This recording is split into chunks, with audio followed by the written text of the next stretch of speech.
তোকে আমি বারবার বলেছি ড্রাইভার না নিয়ে আসতে, এনেছিস ভালো কথা। ওর কাপড় চোপড় দেখেছিস? কতদিন পরিষ্কার করে না, মনে হচ্ছে কোনো এক ফকির। মনিরা গাড়িতে না উঠে গাড়ির বাইরে দাঁড়িয়ে কথাগুলো বলছে। আকাশের হাসি পেল কথাগুলো শুনে, আবার রাগও হচ্ছে। মনি, তুই কিন্তু বেশি বলছিস। ও আমার ভাই আকাশ, তোকে বলেছিলাম 2 বার বিজনেসম্যান। আর রইলো কাপড়, ও কাজ করছিল, আমি ওকে ধরে নিয়ে এসেছি।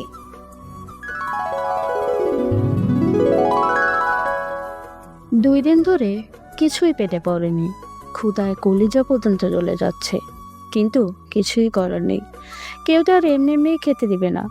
12 বছরের একটি ছেলে কতক্ষণই আর না খেয়ে থাকতে পারে। দুনিয়া বড়ই নিষ্ঠুর। কতজনের কাছে গেছে কাজের বিনিময়ে খাবার চাইতে, কিন্তু সবাই তাকে দূর দূর করে তাড়িয়ে দিয়েছে। সবাই বলে কোনো কাজের লোকের দরকার নেই। পানি খেয়ে আর কতক্ষণই বা থাকা যায়। সন্ধ্যা হয়ে এসেছে, এখনো কোনো কাজ জোগাড় করতে পারেনি, তাই পেটে কিছুই পড়েনি। একটু পানি খেয়ে রাস্তায় ফুটপাতে গায়ে এলিয়ে দিল ছেলেটি। ছেলেটির নাম আকাশ। ব্যাস, এতটুকুই তার পরিচয়। তবে ওর বাবা আছে, মা অনেক আগেই দূর আকাশে তারা হয়ে গেছে, কিন্তু আকাশকে ওর বাবা মেরে ঘর থেকে বের করে দিয়েছে। কি দোষ ছিল তার? বিনা দোষে এত কিছু সহ্য করতে হচ্ছে। সে তো কিছুই করেনি, বরং সবকিছু সৎ মা করেছে। খোলা আকাশের নিচে শুয়ে আকাশের তারা দিকে তাকিয়ে ভাবছে এসব কথা। এসব ভাবতে ভাবতেই যে কখন তার চোখ পানিতে ভরে এলো সে নিজেও জানে না। আকাশের খুব চিৎকার করে বলতে ইচ্ছে করছে, আম্মু, কেন ছেড়ে চলে গেলে আমায়? একটু এসে দেখে যাও, তোমার বাবু ভালো নেই। আজ 3 দিন ধরে না খাওয়া, খুব ক্ষুধা লেগেছে, কিন্তু কি খাবো? খেতে দেওয়ার যে লোক নেই, আদর করে খাইয়ে দেওয়ারও লোক নেই। কেন আমাকে একা রেখে চলে গেলে? চোখের পানি চোখ থেকে গড়িয়ে রাস্তায় পড়েছে। এমন সময় একজন লোক আকাশের সামনে দিয়ে ছুরি গেল রক্তাক্ত অবস্থায়, আর তার পেছনে 2জন পুলিশ। আকাশ ওদের দেখে অনেক অবাক হয়।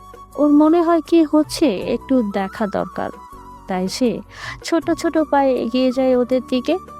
কিছুদূর যেতেই আকাশ দেখতে পায় লোকটা মাটির নিচে মাটিতে পড়ে আছে, আর পুলিশ দুটো গান পয়েন্ট করা এগোচ্ছে। কত বছর পর তোকে পেয়েছে, এবার আমার প্রমোশনকে কে আটকায়? পুলিশের একজন নাম জাবির। সে মোবাইল বের করে কমিশনারকে ফোন দিয়ে আর বলে, স্যার, আমরা কবিরকে ধরে ফেলেছিলাম, কিন্তু আমার সাথে যে ছিল তাকে ও গুলি করে মেরে দেয়, তাই আমিও তাকে এনকাউন্টার করে দিয়েছি স্যার। ফোন কেটে দেয় জাবির। জাবিরের সাথে থাকা লোকটা জাবিরের দিকে করুণ চোখে তাকিয়ে থাকে। সে কিছু বলার আগেই ডিসকাউ করে বুকের বাঁ পাশে গুলি করে দেয় জাবির। সরি, তাতেও তুই আমার সম্পর্কে অনেক কিছু জেনে গেছিস, তাই এমনটা করতে হলো, মাফ করে দিস প্লিজ। তো আমরা কোথায় ছিলাম? কবিরের দিকে তাকিয়ে, তুই একটা সাইকো জাবির, এভাবে কত দিন লুকিয়ে থাকবি? একদিন তোর সব কিছু সামনে আসবে। আমি ভবিষ্যৎ সম্পর্কে ভাবি না, তাই কাজটা ফিনিশ তো করি আগে। আর তুইও আমাকে মাফ করে দিস, ভূত হয়ে যেন পিছু পড়িস না আবার। আকাশে সব লুকিয়ে দেখছিল আড়াল থেকে।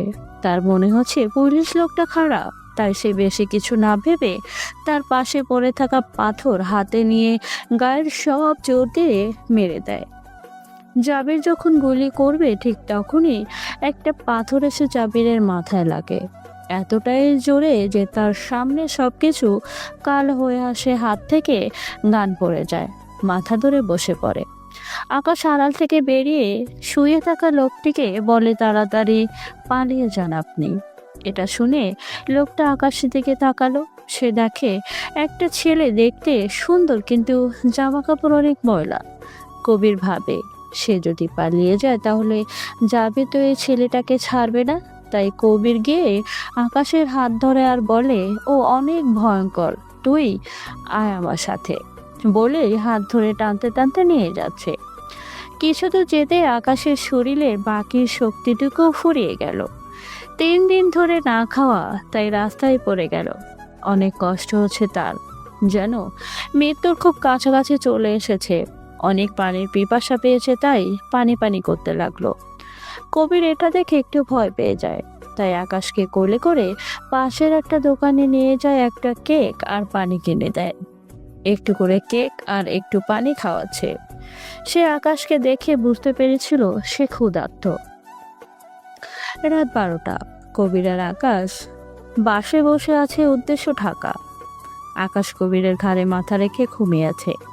আকাশও চায় না এখানে থাকতে, মুখোমুখি হতে চায় না তার বাবা মায়ের। কিছুক্ষণ আগে আকাশ একটু সুস্থ, তখন কি নাম তোর? আমাকে কেন বাঁচালি? আমার নাম আকাশ। আমার মনে হলো ওই পুলিশটা খারাপ, তাই। তোর বাড়ি কোথায়? বাবার নাম কি? একটু ভেবে বলে, আমি একা, আমার কেউ নেই। আমি একা, থাকার কোনো জায়গাও নেই। কবির আকাশের মুখটা আলতো ছুঁয়ে বলে, ভালোই মিথ্যা বলতে পারিস তো। আমি মিথ্যা বলিনি। মানুষের মুখে মিথ্যা বলতে কিন্তু চোখ নয়। তুই চাইলে আমি জিজ্ঞেসও করব না, তবে তুই চাইলে আমি তোকে আমার হাতে নিতে পারি। বল, যাবি আমার সাথে? কবির হচ্ছে একজন গ্যাংস্টার। পরিবার বলতে কেউ নেই, সবাই মারা গেছে। না, সবাইকে মেরে ফেলা হয়েছে।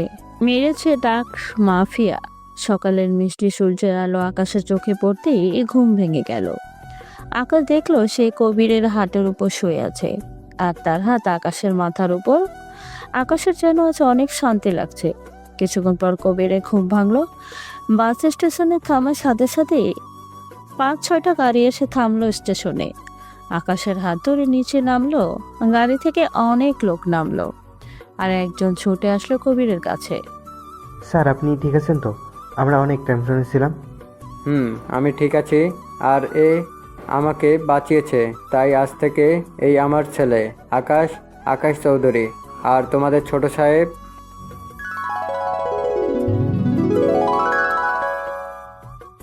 12 বছর পরে Dubai Chowdhury group and company রহমত মিয়া ছুটছে বসের কেবিনের দিকে। রহমত এখন আর বডিগার্ড নেই, সে এখন কোম্পানির ম্যানেজার। অনুমতি না নিয়ে দরজা খুলে রহমত বলল, অবশ্য তাকে এই পাওয়ার দেওয়াই হয়েছে। স্যার, ড্রাগনের লোকেরা গাড়ি আটকে দিচ্ছে। মাল সময় মতন ডেলিভারি না হলে আমাদের কোম্পানি অনেক লস হবে। কবির চৌধুরী বসে একটা ফাইল দেখছিল। রহমতের দিকে তাকিয়ে চশমা খুললো আর বলল, খোঁজ নাও, আকাশ কোথায়? রহমত আকাশের নম্বরে ফোন দিচ্ছে, কিন্তু ফোন সুইচ অফ। স্যার, আকাশবাবুর ফোন তো অফ। রহমত বাবু বলে ডাকে আকাশকে। কবির চৌধুরী একটু হাসলো। আরে রহমত, এত টেনশন নিও না, জাস্ট চিল। শুনশান রাস্তা, দুই পাশে মরুভূমির বালি চিকচিক করছে। 2 গাড়ি ভর্তি মাল। বস, আমরা প্রায় পৌঁছে গেছি। ড্রাগনের চেলা ফোনে। তোদের কয়জন আছিস? বস, আমরা 10 জনের মতো আছি। সাবধানে মাল গোডাউনে রেখে দিবি। এসব বলছে এমন সময় হঠাৎ করে একটা গুলি এসে চেলার পাশে বসা লোকটার মাথায় লাগে। চেলা বলতে ভালো লাগছে না, ওর নাম রহিম। এতে রহিমের হাত থেকে ফোনটা পড়ে যায়। সে দেখে ওর পাশে বসে থাকা লোকটির কপাল ফুটো হয়ে গেছে, আর তার সামনে গ্লাস ফুটো হয়ে আছে, তাই সে ফুটো অনুসরণ করে সামনের দিকে তাকায়। এদিকে ড্রাগন ফোনে হ্যালো হ্যালো করেই যাচ্ছে। রহিম দেখলো তাদের সামনে একটা লেমনগিরি কার, আর গাড়িতে হেলান দিয়ে কেউ দাঁড়িয়ে আছে, মুখে সিগারেট, এক হাত দিয়ে খাচ্ছে আর অন্য হাতে একটা M4A1 গান, তার ঘাড়ের সাথে হেলান দিয়ে রাখা।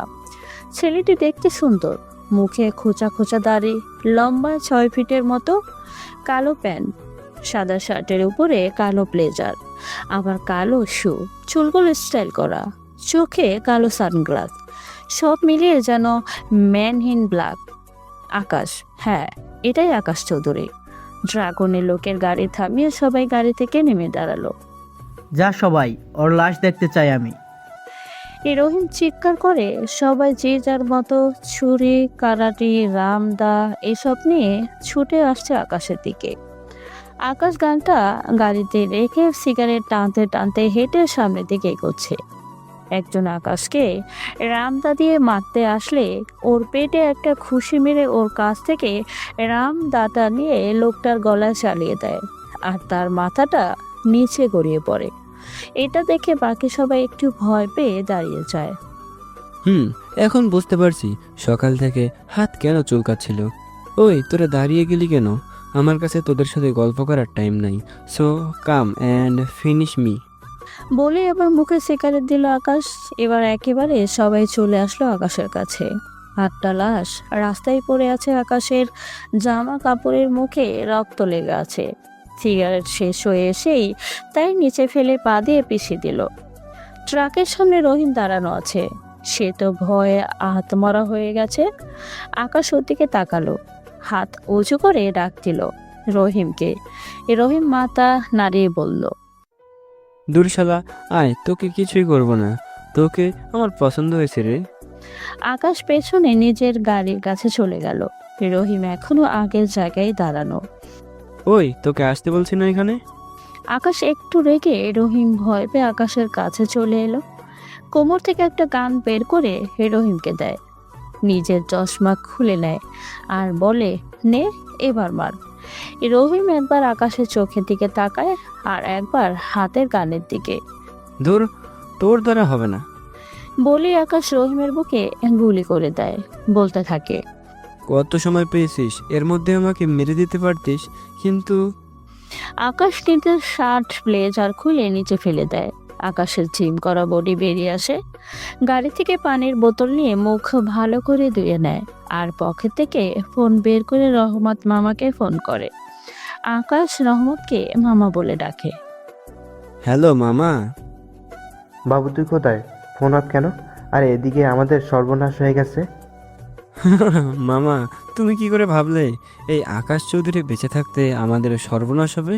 নতুন রাস্তায় লোক পাঠিয়ে ট্রাক নিয়ে যাও। রাখলাম, বাই। অফিসে তো রহমত বলেছিলাম টেনশন নিও না। হাসতে হাসতে কবির চৌধুরী। আপনিও যেমন, আপনার ছেলেটাও তেমন। বলির আগে কচকচ করতে করতে গেল রহমত।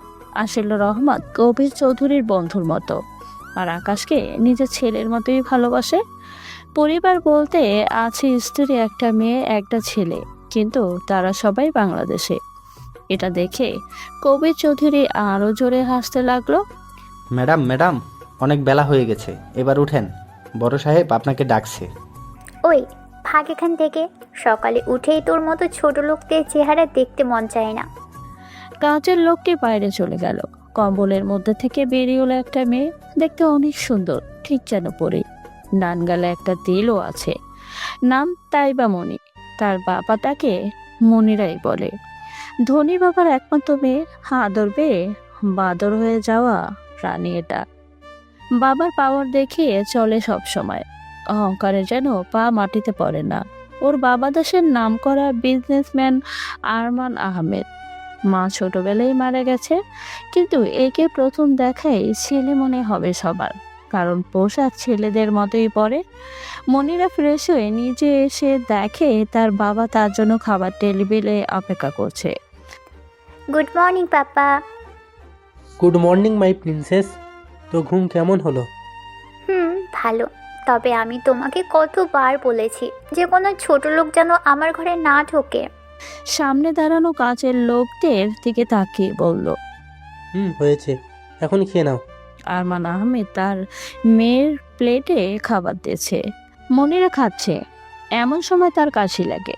তার গ্লাসে পানি নেই, জগ একটু দূরে, তাই একটা কাজের মহিলা জগ এনে গ্লাসে পানি ঢেলে দেয় আর ঠিক তখনই ঠাস ঠাস করে একটা চড় মেরে দেয়। মনিরার কাশি লাগায় একটা কাজের লোক এসে গ্লাসে পানি দিতে গেলেই মনিরা ওই লোকটিকে কষে একটা থাপ্পড় দেয়। কত বড় সাহস তোর, তুই আমার গ্লাসে হাত দিস? তোকে আমি। আবার চড় মারতে গেলে আরমান আহমেদ তোকে আটকায় আর ইশারায় কাজের লোকদের চলে যেতে বলে। মনিরা তার বাবার দিকে তাকিয়ে বলে, মনিরা, এটা কিন্তু অনেক বাড়াবাড়ি। আচ্ছা, তুমি তো ওদের দেখতে পারো না, তাহলে ওদের বিদায় করে দিলে কি বলো? দাও, ওদের মুখ আমি আর দেখতেই চাই না, চত্বর সব। তাই বলে দিও। তাহলে আমাদের বাড়িতে সব কাজ তোমাকে আর আমাকে করতে হবে, রান্নাঘর পরিষ্কার করা, সব কিছু দেখাশোনা কি বলো, করতে পারবে তো? যদি পারো তাহলে আমি বিদায় করে দিচ্ছি। মনিরা কোনো কিছু বলল না, সোজা নিজের রুমে চলে গেল। এই রুমে বসে সে ভাবছে, পাপা তো কথাগুলো ঠিকই বলেছে, কিন্তু ওদের যে সহ্য হয় না আমার।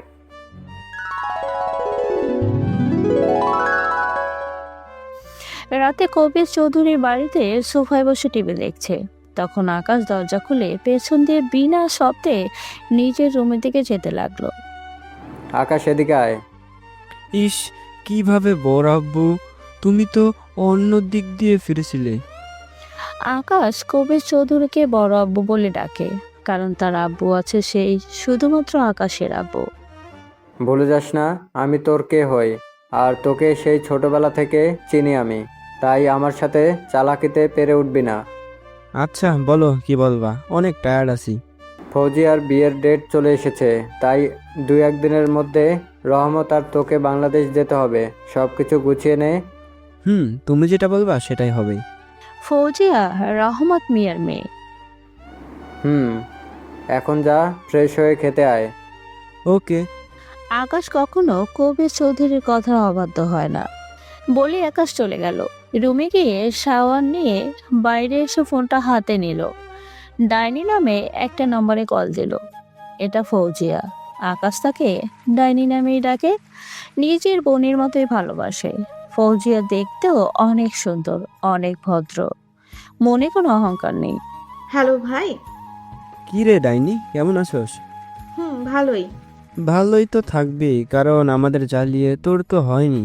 এখন আমাদের ভোলা ভালা 2 ভাইটাকে শেষ করবি। বুঝেছি, তোর মার খাইতে ইচ্ছা করছে, তো কবে আসবি? পরশু। বল কি কি লাগবে আমার একমাত্র বোনটার? আমার কিছু চাই না, তুই আসলেই হবে। মামি, রিমন ওরা কোথায়? সবাই কাজে ব্যস্ত, আমি বসে বোর হচ্ছি, তুই তাড়াতাড়ি আয়। Okay bye. বলে রেখে দিল। ওরা কেউ আকাশের প্রফেশন সম্পর্কে কিছুই জানে না, মানে আকাশ যে গ্যাংস্টার এটা ওরা জানে না। ওরা সবাই জানে আকাশ একটা ভদ্র ছেলে যে কিনা ব্যবসা সামলাচ্ছে। পরের দিন মনিরাকে আরমান আহমেদ ঘুম থেকে ডেকে তুললো। ফ্রেশ হয়ে নাস্তা করে গাড়ি নিয়ে কলেজে বেরিয়ে পড়লো। নিজের গাড়ি নিয়েই চালাচ্ছে কলেজে যাওয়ার জন্য। মনিরা অনার্স প্রথম বর্ষের ছাত্রী, আর সাথে আছে বাপের দান করা কয়টা বডিগার্ড।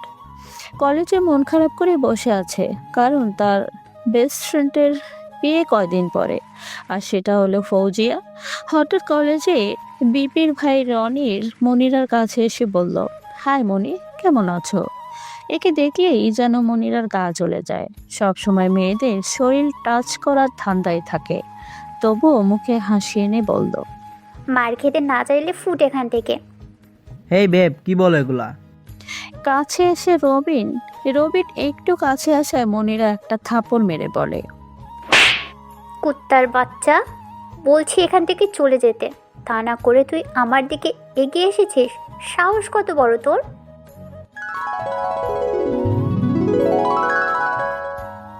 এয়ারপোর্টে কবির চৌধুরী, আকাশ আর রহমত মামা দাঁড়িয়ে আছে। রহমত, খেয়াল রেখো আমার কলিজাকে তোমার সাথে পাঠাচ্ছি, জানোই তো ও আমার দুনিয়া। আকাশ চুপচাপ এসব শুনছে। যার দুনিয়া হতে চেয়েছিল সেই তো দূরে ঠেলে দিল, কিন্তু ইনি।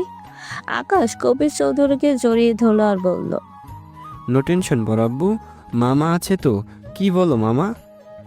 স্যার আমি আসি তো, আমি থাকতে বাবুর কিছু হতে দেব না।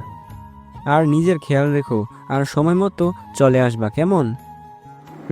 আর গিয়ে ভদ্র ছেলে হয়ে থাকবে, ভুলে যাবি না, ওটা কিন্তু তোরও ভারী। বিদায় নিয়ে প্লেনে উঠে পড়ল বাংলাদেশের উদ্দেশ্যে। বাংলাদেশে আসার পরে এয়ারপোর্টে আকাশের কাছে 3টা লাগেজ, আবার একটা ব্যাগ। বাবু এত ব্যাগে কি কি রাখছস? তোমাকে কেন বলবো? মনে আছে তো তুই এখন ভদ্র ছেলে? কথা বলতে বলতে বের হচ্ছে, এমন সময় একটা ছেলে ছুটে আসলো আকাশের দিকে। আকাশ আর রহমত মিয়া কথা বলতে বের হচ্ছে, এমন সময় একটা ছেলে ছুটে আসলো আকাশের দিকে। এসে রহমত মিয়ার পায়ে হাত দিয়ে সালাম করলো। রহমত মিয়া তাকে পা থেকে তুলে ঝরিয়ে ধরলো। কেমন আছো বাবু? ভালো, তুই? আর বাকি সবাই কেমন আছে? আমরা সবাই ভালো আছি। তো চল যাওয়া যাক। কেউ একজন তো আমাকে ভুলেই গেছে। আকাশ একটু জোরেই বলল। রিমন আকাশের দিকে তাকিয়ে বলল। আপনি কে? আপনাকে তো ঠিক চিনলাম না। রিমন ভাবুক হয়ে বলল। মামা আমি গেলাম, আমি আর যাব না। আকাশ মন খারাপের অ্যাক্টিং করে বলল। আরে আরে, তুই চলে গেলে আমার মাথায় একটা চুলও রাখবে না ওই ডাইনি। তাই তোকে আমার চুলের কসম, তুই যাস না, ফিরে আয়। আরে কি বলে না গানে, যে ওনার সাথী ও। আর আমি, তুই শুধরাবি না তাই না? আকাশ রিমনকে জড়িয়ে ধরে। আকাশ আর রিমন ছোটবেলা থেকে অনেক ভালো বন্ধু। রাত 11টা।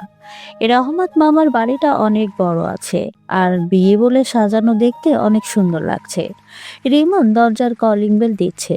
রিমনের আম্মু নুসরাত বেগম দরজা খুলে রহমত মামাকে জড়িয়ে ধরে কান্না শুরু করে দিল। আরো অনেক কিছু বলল। মামির সাথে কথা বলে নিল। আমরা আসার সময় খেয়ে এসেছিলাম, তাই না খেয়ে রুমে চলে গেলাম। হ্যাঁ, এ বাড়িতে আমার জন্য আলাদা রুম আছে। ফ্রেশ হয়ে ঘুম। সকালে আকাশ, এই আকাশ, অনেক বেলা হয়েছে, ওঠ, কত কাজ পড়ে আছে, বিয়ে বাড়ি বলে কথা। বলে মামি চলে গেল। ভাই, আমার জন্য কি এনেছিস? আমি আরো মোড়া করে উঠতেই ডাইনিটা লাফাইতে লাফাইতে আমার রুমে প্রবেশ করলো, এসেই আমার বিছানায় বসে পড়লো। কিছু না, তুই তো বলেছিলি তোর কিছু চাই না। ও, মন খারাপ করে। নতুন বউটার মন খারাপ হয়ে গেল বুঝি? ওখানে লাল লাগেজটা তোর জন্য, যা দেখ কিছু পছন্দ হয় কিনা। আকাশ 3টা লাগেজ নিয়ে এসেছিল। লালটা ফৌজিয়ার, কালোটা বাড়ির সবার জন্য আর সাদাটা নিজের বাবার জন্য, যে কিনা আকাশকে বাড়ি থেকে বের করে দিয়েছিল। আকাশের বাংলাদেশের আসার 2টাই উদ্দেশ্য। 1 ফৌজিয়ার বিয়ে, 2 বাবাকে এক পলক দেখা। তুই বাংলাদেশে আসার অপেক্ষায় ছিলাম এতদিন কবির চৌধুরী। তোর জন্য আমি আমার চাকরি হারিয়েছিলাম, জেলে যেতে হয়েছে তোর জন্য। তোকে আমি বাঁচতে দিব না। ডেবিলের মতো হেসে হাতের মধ্যে পিস্তল ঘুরিয়ে বলল জাবির। খবর নে কবির চৌধুরীর সম্পর্কে। জাবির তার একটা কর্মীকে বলল। আকাশ সকাল থেকে কাজ করছে, এমনভাবে আছে যে কেউ বুঝবে না যে সে একজন কোটিপতি। একটা টি শার্ট, একটা প্যান্ট আর 1 জোড়া স্যান্ডেল পরা। দেখে মনে হচ্ছে না, কেমন মনে হচ্ছে আপনারাই ভেবে নিন। ফৌজিয়া বাইরে এসে উকিম আছে। আকাশ সেটা খেয়াল করেছে। সে আকাশের কাছে চলে আসলো আর বলল। ভাই। আকাশের হাত ধরে করুণ লোকে তাকালো। আকাশ একটু হেসে বলল। বল কি লাগবে? আকাশ জানে ফৌজের এমন লোক মানে ওর কিছু যায়, কারণ নিজের বোন ভাবে তাকে, তাই তার সব কিছুই জানা কর্তব্য। ইস, আমার যে কেন একটা বোন থাকলো না। ও শপিং মলে আসবে আজকে, আমিও যাব। প্লিজ কিছু কর। যেতেই হবে? হুম। মাথা নাড়িয়ে। তুই যে কি, মামা মামিকে কি বলবো এখন? যাই না, প্লিজ প্লিজ ভাই, তুই কত ভালো, কিউট বিউটি সোনা ময়না জিয়া। এ থাম, ভাবতে দে আগে।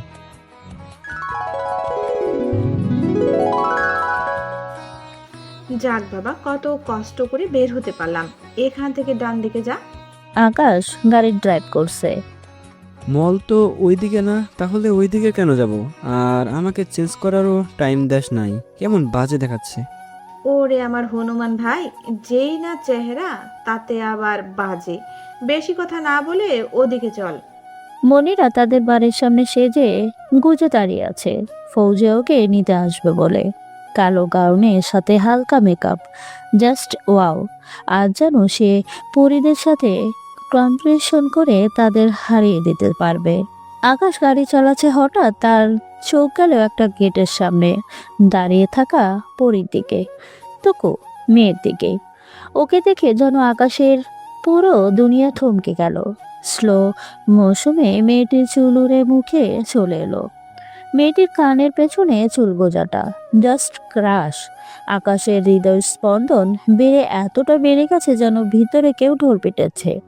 হঠাৎ আকাশ মেয়েটির দিক থেকে চোখ ফিরিয়ে নেয়, নিজেকেই বলতে থাকে। কন্ট্রোল আকাশ, কন্ট্রোল। এসবে মোহিত হলে চলবে না, তোকে যে তোর বড় আব্বুর কথা শুনতে হবে। বলে আবার মেয়েটার দিকে তাকালো। যাই হোক, মেয়েটা অনেক সুন্দর। মেয়েটি পাশে আসায় ভাই এখানে দাঁড়াও। মেয়েটাকে বলল। মনিরা একবার আকাশের দিকে তাকালো ভালো করে। তোকে আমি কতবার বলবো যে এসব ছোট লোক চাকর বাকর দিয়ে আমার সাথে দেখা করতে আসবি না? মনি, কি বলছিস এসব? আকাশ এত সময় মেয়েটির সম্পর্কে যা ভেবেছিল আতব মুহূর্তেই সব পানিতে ধুয়ে গেল। এখন আকাশের চোখে মেয়েটির সৌন্দর্যই নয় বরং অহংকারী। তোকে আমি বারবার বলেছি ড্রাইভার না নিয়ে আসতে, এনেছিস ভালো কথা। ওর কাপড় চোপড় দেখেছিস? কতদিন পরিষ্কার করে না, মনে হচ্ছে কোনো এক ফকির। মনিরা গাড়িতে না উঠে গাড়ির বাইরে দাঁড়িয়ে কথাগুলো বলছে। আকাশের হাসি পেল কথাগুলো শুনে, আবার রাগও হচ্ছে। মনি, তুই কিন্তু বেশি বলছিস। ও আমার ভাই আকাশ, তোকে বলেছিলাম 2বার বিজনেসম্যান। আর রইল কাপড়, ও কাজ করছিল, আমি ওকে ধরে নিয়ে এসেছি। ফৌজিয়া কড়া গলায় বলল। এগুলো এবার মনিরা আকাশের দিকে তাকিয়ে সে এক নজরে সামনের দিকে তাকিয়ে আছে। সরি, আসলে আমি বুঝতে পারিনি, ভুল হয়ে গেছে। আকাশ কিছু বলছে না, এক স্টাইলে সামনের দিকে তাকিয়ে আছে, চোখ দুটি রাগে লাল হয়ে গেছে। সরি বললাম তো, আরে কিছু তো বলুন। আকাশ এবার মনিরার দিকে ফিরল, চোখে রাগ স্পষ্ট, কিন্তু মুখে হাসি এনে বলল। সরি ম্যাডাম জি, আমি অহংকারীদের সাথে কথা বলি না। আকাশ, ফৌজিয়া আর মনিরা তিনজনই মলে পৌঁছে গেল। পথে মনিরা অনেকবার আকাশের দিকে তাকালেও আকাশ একবারও তার দিকে ফিরে তাকায়নি, কারণ আকাশ অহংকারীদের সহ্য করতে পারে না। তোরা যা, আমি আসছি। না, তা হবে না, চল আমার সাথে। বলে হাত ধরে টেনে নিয়ে গেল ফৌজিয়া। মনিরার এখন অনেক রাগ হচ্ছে যে আকাশ তার দিকে একবারও তাকাচ্ছে না। ভাব নিচ্ছে, তার ভাব দেখার টাইম এই মনিরার নেই। কিছু দূর যেতেই অব্র চলে আসলো। আকাশ তাকে আগে থেকেই চিনে। আসলে ফৌজিয়ার বিয়ে যখন ঠিক করা হচ্ছিল তখন আকাশ বাংলাদেশেই ছিল, আর আকাশ ফৌজিয়ার ছোট। দুলা ভাই কেমন আছেন? আলহামদুলিল্লাহ, ভালো। তুমি? আছি ভালোই। অব্র ভার্সিটির প্রফেসর। তো তোমার এই অবস্থা কেন? জামা কাপড়ের দিকে তাকিয়ে আকাশ রাগে চোখে ফৌজিয়ার দিকে তাকিয়ে বলল। সব দোষ এই ডাইনিটার, ওর নাকি আর বলতে পারলো না। ফৌজি আকাশের মুখে হাত দিয়ে চেপে ধরেছে। আরে আরে, কি করছো? ওকে বলতে দাও। এত কিছু শুনতে হবে না, চল যেটা করতে এসেছি সেটা করি। কড়া গলায় বলল ফৌজিয়া। ওরা তিনজন সামনে, আমি একটু পেছনে। দুলা ভাই এখন থেকে তাই এই শাসন অন্য দিনগুলো তো বাদই দিলাম। ভেবে নিন, ডাইনিটাকে কি রাখবেন নাকি নিজে ডাইনির জামাই হয়ে যাবেন? তবে রে হারামি, তুই দাঁড়া। বলে আকাশের দিকে ছুটে আসতে লাগলো ফৌজিয়া। অব্র ফৌজিয়ার হাত ধরে বলল। আমি তোমাদের ডাইনিটাকে নিজের কাছে রাখতে চাই, অনেক আপন করে। একে অন্য চোখের দিকে তাকিয়ে আছে। আকাশ আস্তে করে ওদের কাছে চলে গেল আর বলল। ও মা গো, ট্রু লাভ। আকাশ আর অব্র একটু দূরে বসে আছে, আর ফৌজিয়া আর মনিরা কেনাকাটা করছে। বুঝি না বাপু, মেয়েদের এত কেনাকাটা লাগে কেন? আচ্ছা, তুই তো বলেছিলি ওটা তোর ভাই, কিন্তু কেমন ভাই? ফৌজিয়া হালকা হয়েছে উত্তর দিল। আমার ভাই মানে আমার ভাই। দূর, তোর সাথে কথা বলাই বেকার। আচ্ছা, এগুলো কার জন্য কিনছিস? চল তোকে একটা জিনিস দেখাই। ভাই, এখানকার সব থেকে কম দামি টি শার্টটা দেন তো। দোকানে একটা টি শার্ট বের করে দিল, যেটা দেখলে কেউ পছন্দ করবে না। ফৌজিয়া সেটা হাতে নিয়ে বলল। আয়, তুই জানতে চাইছস না কেমন ভাই? ওরা আকাশের সামনে চলে গেল। ফৌজিয়া টি শার্টটা আকাশের সামনে ধরে বলল। ভাই, এটা কেমন? আকাশ টি শার্টের দিকে না তাকিয়ে ফৌজিয়ার দিকে তাকিয়ে আর বলল। এটা তো পছন্দ হয়েছে। ফৌজিয়া মাথা নাড়ালো। তাহলে অনেক সুন্দর। আকাশ মুখে হাসি এনে বলল। যা, এটা ট্রাই করে আমাকে দেখা। আচ্ছা, ওয়েট করো। আকাশ ওটা নিয়ে ট্রয়াল রুমে চলে গেল। অব্র ফৌজিয়ার দিকে তাকিয়ে আছে। দেখছিস কেমন ভাই আমার? হয়তো আপন না, তবে আপনের থেকেও আপন। যে আমার জন্য, আমার মুখের হাসির জন্য সব করতে পারে। অব্র এবার বুঝতে পারছে কি হচ্ছিল এখানে। আকাশ ওটা গায়ে দিয়ে বের হয়ে পড়ল। কেমন? ফৌজিয়া বলল। সে কি বাজে দেখা যাচ্ছে, এক্ষুনি খোল। কি বলিস বাজে মানে? তোর না পছন্দ হয়েছিল? আকাশ ফৌজিয়াকে বকছে, আর ফৌজিয়া আকাশের বকা দেখে আসছে। মনিরাও আকাশের দিকে এক নজরে তাকিয়ে আছে, বিশেষ করে আকাশের চোখের দিকে, যেন তার চোখ কিছু বলছে। এই প্রথম সে কোনো ছেলেকে এত ভালো করে দেখছে। মনিরার লাইফে ছেলে বলতে তার বাবাই। আকাশের নাক ছিটকিয়ে কথা বলা দেখে মনিরা নিজের অজান্তেই হু হু করে হেসে উঠল। মনিরার হাসির শব্দ শুনে আকাশের বলতি বন্ধ হয়ে গেল। আকাশ এক পলক মনিরার দিকে তাকিয়ে চোখ নিচু করে নিল, মনে মনে বলতে লাগলো, না না, আর তাকাবি না, না তাকাস না। বেহায়া চোখ তার কথা কানে তোলেনি। আকাশ মনিরার সেই মুক্ত যারা হাসি দেখছে।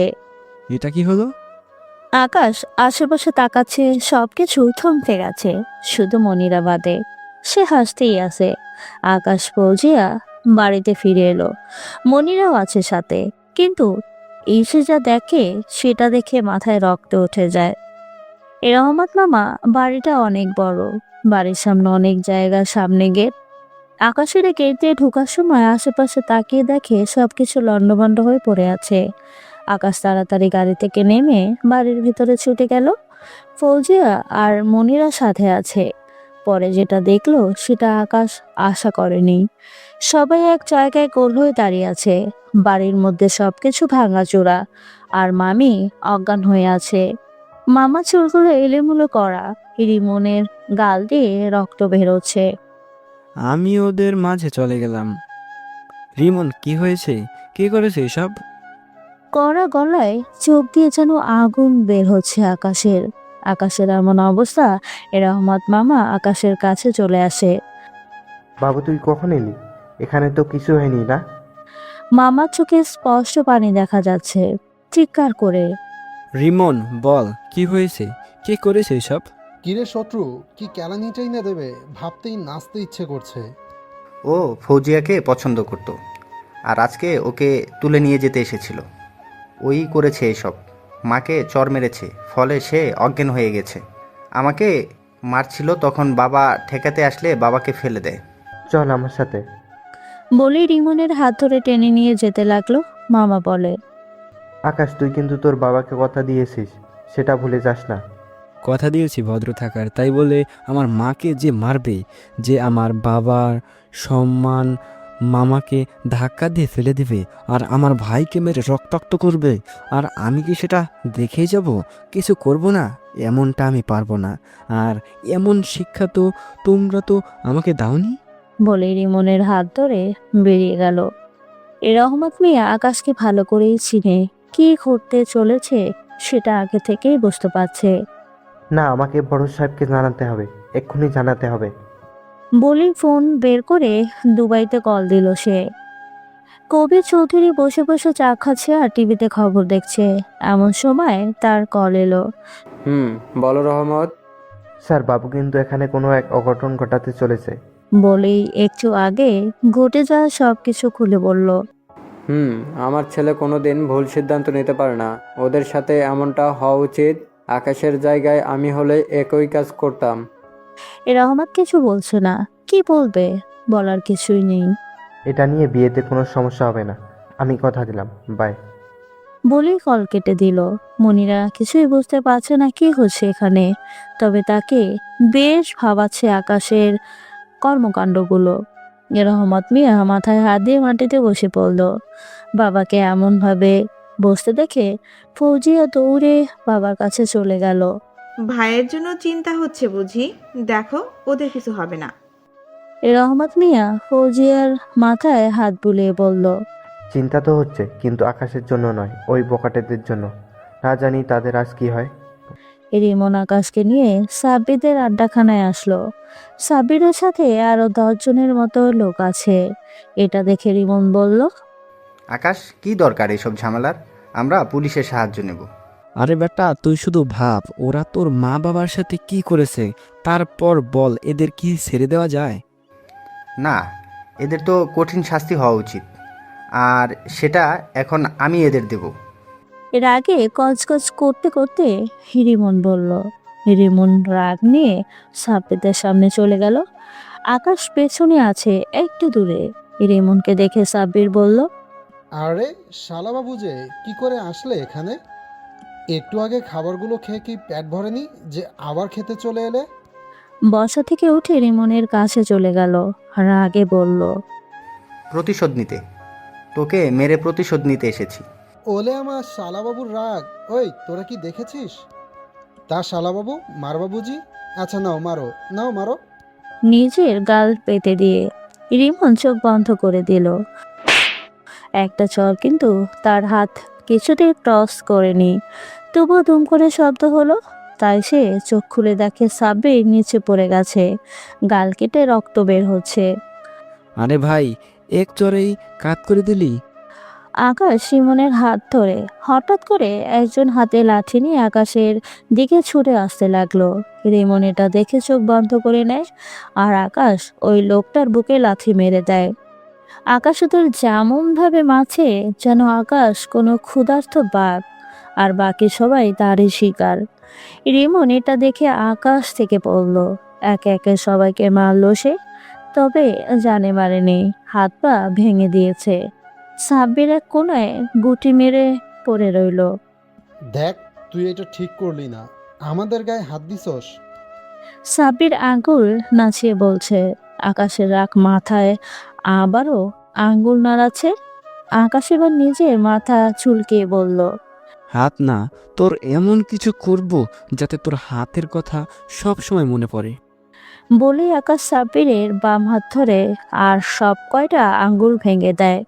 এবার নে, হাতের কথা খুব মনে পড়বে। সাব্বির যন্ত্রণায় ছটপট করছে, বাম হাতে 4টা আঙ্গুল ভাঙা। রিমন আর আকাশ বাইরে এসে গাড়িতে উঠল। আচ্ছা, এটা কি ঠিক হলো? মানে তুই যেটা করলি?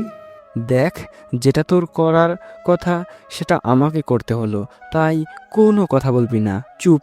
আর বাড়িতে এসব কিছু বলার দরকার নেই, কেমন? কিন্তু ওদের কি হবে? কি আর হবে, হসপিটালে ফোন করে অ্যাম্বুলেন্সকে আসতে বলে এখানে।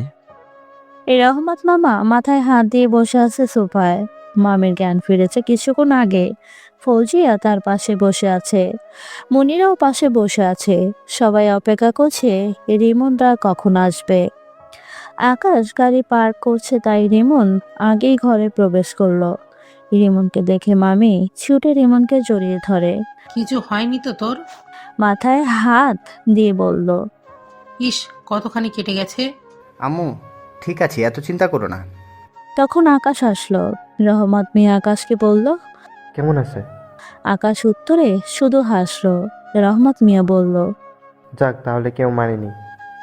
এখানে যদি আকাশ উত্তরে বলতো যে খুব ভালো আছে, তাহলে ওরা সবাই বৃন্দাবনে পাড়ি দিয়েছে। মনিরা চোখ ছোট ছোট করে এদের দুজনকে দেখছে আর ভাবছে, কিছু তো আছে যে সবাই বুঝতে পারছে না, তবে আমি জেনেই ছাড়বো। Mister attitude. রাতে খাবার টেবিলে সবাই একসাথে খাবার কাছে। মনিরাও আছে, ও নাকি এখানেই থাকবে বিয়ের কদিন। আকাশের সামনে চেয়ারেই বসে আছে সে, খাচ্ছে আর আকাশকে পর্যবেক্ষণ করছে। আকাশ, কালকে ফৌজিয়ার গায়ে হলুদ, অনেক কাজ, তাই তাড়াতাড়ি উঠবি বলে দিলাম। তবে তুমি না ডাকলে উঠবো না। আচ্ছা বাবা, ডেকে দিব। মামি হেসে বলল। মনির এখন কেমন করে সন্দেহের চোখে আকাশের দিকে তাকিয়ে আছে। এটা আকাশ অনেক আগে থেকেই খেয়াল করেছে, আর না পেরে আস্তে বলে উঠল, নিচের দিকে তাকিয়ে খা, আমার দিকে কি? দাঁতে দাঁত চেপে। রুমে আকাশ শুয়ে আছে, ঘুমাবে এমন সময় একটা ফোন এলো। এটা আকাশের খবরের। হ্যাঁ বল। স্যার, বিজনেসম্যান আরমান আহমেদ সে আপনার বাবাকে হুমকি দিচ্ছে তার পদ থেকে সরে যেতে। আপনার বাবার জন্য নাকি তার বিজনেসে লজ হচ্ছে। আকাশ একটু ভেবে বলল, আরমান আহমেদের সব খবর বায়োডাটা আমার চাই, কাল সকালের মধ্যেই, কথাটা যেন মনে থাকে। পরের দিন বিয়ে বাড়ি। অনেক মানুষ, কিন্তু সবাই সবার কাজে ব্যস্ত। বাড়িটা আজ অনেক সুন্দর লাগছে, ভেতর থেকেও বাইরে থেকেও। কেননা আছে বাড়ির একমাত্র মেয়ের গায়ে হলুদ। কত আত্মীয় স্বজন এসেছে দূর দূরান্ত থেকে। তবে একটা কথা ভেবে রহমত মিয়ার চোখ দিয়ে পানি পড়ছে, সেটা হলো তার কলিজার টুকরা কালকে তার থেকে অনেক দূরে চলে যাবে। তাই মন খারাপ হয়ে ড্রয়িং রুমে সোফায় বসে আছে। মামিও আজ অনেক ব্যস্ত সময় পার করছে। তিনি তার স্বামীকে এমন ভাবে দেখে তার কাছে এগিয়ে যায়, কাঁধে হাত রেখে বলে, এটাই নিয়ম, মেয়েদের জন্য তার স্বামীর বাড়িটাই আসল বাড়ি। আর আমাদের মেয়ে তো দূরে কোথাও যাচ্ছে না। তবুও মন মানছে না। দেখেন, আপনি এই বাড়ির কর্তা, আর আপনি যদি এমন করেন তাহলে আমরা কি করব? ফৌজিয়া কি করবে ভেবেছেন? আমি ঠিক আছি, তুমি যাও ওদিকটা দেখো। এই যা, আকাশ ওকে ডাকতে মনে নাই, এখনো পড়ে পড়ে ঘুমাচ্ছে। যাই আমি, তুমি প্যান্ডেলের দিকে দেখো। বলে যেতে লাগলে রহমত মিয়া মামির হাত ধরে বলে, আজ 9 তারিখ, আকাশ ওখানে গেছে? এটা শুনে মামি সোফায় বসে পড়ল, চোখে হালকা হালকা পানি ভিড় জমেছে। ওগো, আমাদের ছেলেটার মনে অনেক কষ্ট, তাই না? জানো, ওর জন্য আমারও কষ্ট হয়। ভাবি কেন ও আমার আপন ছেলে হলো না, কেন ওর সাথে এমন হলো। এ রহমত মামি মাথা নিজের কাঁধে নিয়ে বলল, আল্লাহ আকাশের ভাগ্যটা এমন করেই লিখেছে, তাই হয়তো। আঙ্কেল, 9 তারিখে কি আকাশের কি হয়েছে? পেছন থেকে মনিরা বলে উঠল। মামা মামি দুইজন পেছনে ফিরে দেখে মনিরা জিজ্ঞেস দৃষ্টিতে চেয়ে আছে। আরে মণিমা, কখন উঠলা? কিছু লাগবে তোমার? না আন্টি, কিছু লাগবে না আমার। কিন্তু মাত্র আপনারা কিছু বলছিলেন 9 তারিখ। আকাশ কি বলছিলেন এসব? না মা, এসব কিছু না। তুমি কিছু খেয়ে নাও, অনেক বেলা হয়েছে। তুমি ওকে কিছু খেতে দাও। বলে সেখান থেকে চলে গেলেন রহমত মামা। মণি, আসো আমার সাথে। আন্টি, ফৌজিয়া আমাকে ডাকছিল, আমি গিয়ে আগে শুনে আসি। মামা যাওয়ার দিকে এক পলক তাকিয়ে সেখান থেকে ছুটে চলে গেল। ফৌজিয়া, ওই ফৌজিয়া, হারামি, কই তুই? ফৌজিয়ার রুমে গিয়ে চিৎকার করছে মনিরা। ফৌজিয়া ওয়াশরুম থেকে দৌড়ে বের হলো। কি হলো রে, এমন গরুর মতো হাম্বা হাম্বা করছো কেন? বাদ দে সব কিছু, আগে বল আকাশ কোথায়? ফৌজিয়া মনিরার কাছে এসে বলল, কি, আমার ভাইকে খোঁজ করছিস কেন? সামথিং সামথিং নাকি? হো হো করে হেসে বলল, হারামি, মার খাবি নাকি বলবি? চোখ গোল গোল করে মনিরা বলল, কোথায় আবার? দেখ কোথাও কোন কাজ করছে হয়তো। না, ও নাকি বাড়িতে নেই। আঙ্কেল আন্টিকে বললো আজ 9 তারিখ, ও নাকি কোথায় গেছে। 9 তারিখের কথা শুনে ফৌজিয়ার মুখের হাসিটা চলে গেল। সে বিছানায় বসে পড়ল। সবাই এত ব্যস্ত যে আজকের ডেটটা কারো মনেই নেই। কি হলো তোর? আর বল কোথায় গেছে ও? আর আজকে কি? আজকের এই দিনে ওর মা ওকে একা করে চলে গিয়েছিল না ফেরার দেশে। মনিরারও কেন জানি এটা শুনে একটু দুঃখ লাগলো। জানিস, শুনেছিলাম ওর নাকি একটা সুখী পরিবার ছিল, কিন্তু ওর ভাগ্যটাই খারাপ। ওর মায়ের ক্যান্সার ধরা পড়ে, তাতে মা মারা যায়। অনেক চিকিৎসা করিয়েও বাঁচাতে পারেনি। তখন আকাশের বয়স 10 বছর। পরে ওর বাবা নাকি আরেকটা বিয়ে করে। থেমে গেল ফৌজিয়া, তার চোখে পানি ভিড় করেছে। কি হলো? থামলি কেন? বল না, তারপর কি হয়েছে? মনিরা হালকা ইমোশনাল হয়ে, বলছি না ওর ভাগ্য অনেক খারাপ। ওর বাবা আরেকটা বিয়ে করে। কয়েকদিন ভালো থাকলে পরে শুরু হয় সৎ মার অত্যাচার। ঠিকমতো খেতে দিত না, ঘরের সব কাজ করাতো, আর দিন শেষে মিথ্যা বলে ওর বাবার কাছ থেকে মার খাওয়াতো। 2 বছর এই অসহ্য যন্ত্রণা সহ্য করেছে আকাশ। হঠাৎ একদিন আকাশ দেখে তার সৎমা তার ভাইকে অনেক টাকা দিচ্ছে, আর আকাশের সৎ মা ও আকাশকে দেখে ফেলে। রাতে ওর বাবা বাড়িতে আসলে আকাশের সম্পর্কে অনেক বাজে কথা বানিয়ে বানিয়ে বলে। আরে বলে আকাশ নাকি তার গায়ে হাত তুলেছে, অনেকগুলো দাগ দেখায়, যেগুলো সে নিজেই করেছিল। এসব দেখে আকাশের বাবা আকাশকে প্রচুর মারে, মেরে বাড়ি থেকে তাড়িয়ে দেয়। ফৌজিয়া মনিরার দিকে তাকিয়ে দেখে মনিরার চোখে পানি। ফৌজিয়া নিজের চোখের পানি মুছে বলল, বাহ, তোর চোখে পানি, এটা তো অবিশ্বাস্য। একটা মানুষ এত পাষাণ হয় কি করে? সে তো মেয়ে, মায়ের জাত। তাহলে একটা ছোট্ট বাচ্চার সাথে এমনটা কি করে করতে পারলো? তুই এটা বলছিস? আগে নিজেকে শুধরা, পরে অন্যকে বলিস। তুইও তো কম অত্যাচার করিস না, গরিবদের মানুষ বলে মনে করিস না। যাই হোক, সেটা তোর ব্যাপার, কিন্তু মনিরা ফৌজিয়ার দিকে এক নজরে তাকিয়ে রয়েছে। তোকে যে আমি আকাশের হিস্ট্রি বললাম, এটা যেন আকাশ না জানে, প্লিজ। মনিরা মাথা নাড়িয়ে বসা থেকে উঠে চলে যেতে লাগলো। দরজার কাছে গিয়ে মনিরা পেছনে ফিরে বলে, ফৌজিয়া, ফৌজিয়া মনিরার দিকে তাকিয়ে, আমি অনেক খারাপ, তাই না রে? মনিরার চোখে স্পষ্ট পানি দেখা যাচ্ছে। ফৌজিয়া মুচকি এসে বলল, এটা তুই নিজেকেই জিজ্ঞাসা কর।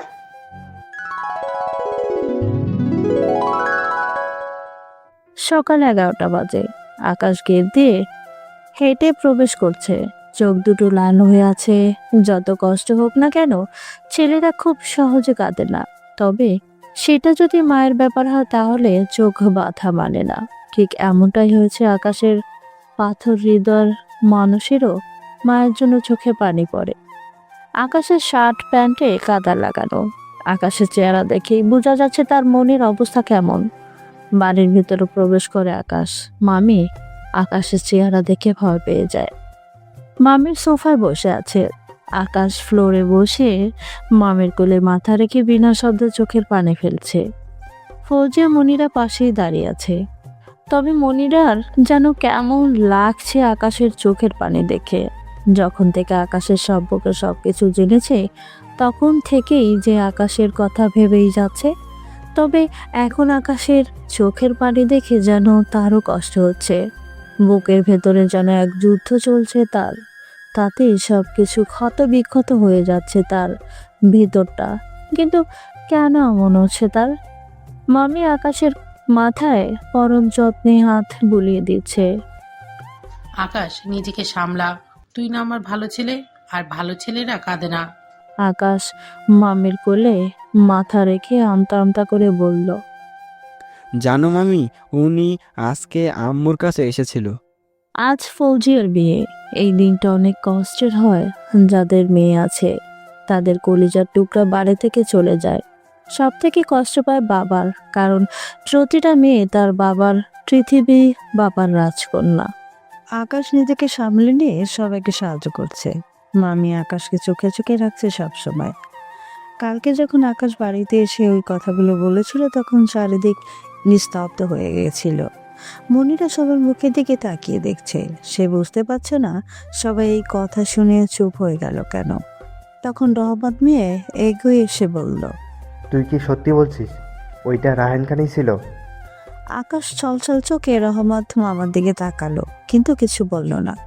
রহমত মিয়া আকাশের পাশে বসে পড়ল আর আকাশের এক গালে হাত রেখে বলল, সে আসতেই পারে, কারণ তার মা ওনার প্রথম স্ত্রী, আর ওনার ওখানে যাওয়া স্বাভাবিক। আকাশের মাথায় এতটাই চিন্তা, এত বছর পরে কি করে কেন এলেন উনি আমার আম্মুর কাছে? কিছুক্ষণ পরে মামি আকাশকে রুমে নিয়ে যায়। মনিরা এবার বুঝতে পারছে কেন সবাই চুপ হয়ে গেছিল। তবে তার মন আকাশ সম্পর্কে জানতে যাচ্ছে, কৌতূহল জাগছে। আকাশ রুমে গিয়ে বিছানায় বসে পড়ে। এটা দেখে মামি বলে, যা গোসল করে আয়, আমি তোর জন্য খাবার আনছি। আকাশ লক্ষ্মী ছেলের মতো গোসল করে বের হয়ে দেখে মামি খাবার নিয়ে বসে আছে। নে, খেয়ে নে। আকাশ মামির কাছে গিয়ে মামির মুখের দিকে তাকিয়ে রইল। মামি, আম্মু যদি বেঁচে থাকতো তাহলে কি তোমার মতো করে আদর করতো? সব মারাই এমন হয়। আকাশ এটা শুনে কল্পনা করতে লাগলো তার সৎমা তাকে গরম চামচ দিয়ে মেরেছিল, চর মরেছিল, লাঠি দিয়ে মেরেছিল, বাথরুমে এক বসে বসে মামা বলে কাঁদছিল। নে, হাঁ কর। মামি আকাশের মুখের সামনে খাবার নিয়ে বলল। আকাশের চোখে আবার পানি ভিড় করছে। মামির দিকে তাকিয়ে আকাশ খেয়ে নিল। খাওয়া শেষে মামি বলল, এখন রেস্ট নে, নিচে যাওয়ার দরকার নেই। আকাশ, চল গেটের কাছে। টাকা ঝরাতে হবে দুলাভাইয়ের কাছ থেকে। আকাশ একটু হেসে বলল, টাকা দিয়ে কি করবি আমাকে বল, কত টাকা লাগবে, আমি দিয়ে দিচ্ছি। ওই মিস্টার, মনিরা পেছন থেকে বলল, এটা একটা মজা, বিয়ের একটা নিয়ম বলতে পারেন। শুধুমাত্র টাকার জন্য এসব করা হয় না। টাকা গরম দেখায়। মনে মনে আকাশ মনিরার দিকে এক পলক তাকিয়ে রিমনকে বলল। চল। মনিরাকে রেখে ওরা চলে গেল। মনিরা ওদের যাওয়ার দিকে তাকিয়ে রয়েছে, আর রাগ হচ্ছে তার। আরে এটা কি হলো, আমাকে রেখে? মিস্টার অ্যাটিটিউড, তোরে একবার বাগে পাই, তারপর দেখাবো মজা। নিজের দিকে একবার তাকালো মনিরা। একটা ডিজাইন করা কালো লেহেঙ্গা পরেছে সে, হালকা মেকআপ আর গহনা পরে লাগছে কপালে একটা ছোট কালো টিপ, আর তাতেই তাকে অসাধারণ লাগছে। যে কোনো ছেলে তার দিকে তাকিয়ে তাকে গিলে খাবে। মনিরা আশেপাশে তাকিয়ে দেখলো অনেকেই তার দিকে তাকিয়ে আছে। তাহলে ওই হারামিটা কেন তাকালো না?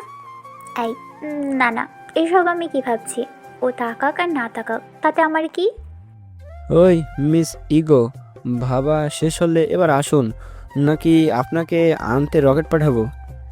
আকাশ একটু দূর থেকে বলল মনিরাকে। এটা শুনে মনিরা একটু অবাক হয়। ওই ইগো মানে কি? হ্যাঁ, এক দৌড়ে আকাশের কাছে এসে আকাশ কিছু না বলে হাঁটতে লাগলো। এটা দেখে মনিরার শরীর রাগে জ্বলে যাচ্ছে। গেটের পরকে অনেক প্রশ্ন করা হচ্ছে। বেচারা অব্র বাঁশের উপর বাঁশ কাছে। অবশেষে বিয়েটা হয়ে গেল। অব্র তার পরিবার সবার সাথে পরিচয় করে দিচ্ছে, কিন্তু হঠাৎ এমন কিছু হলো যা আকাশ আশা করেনি।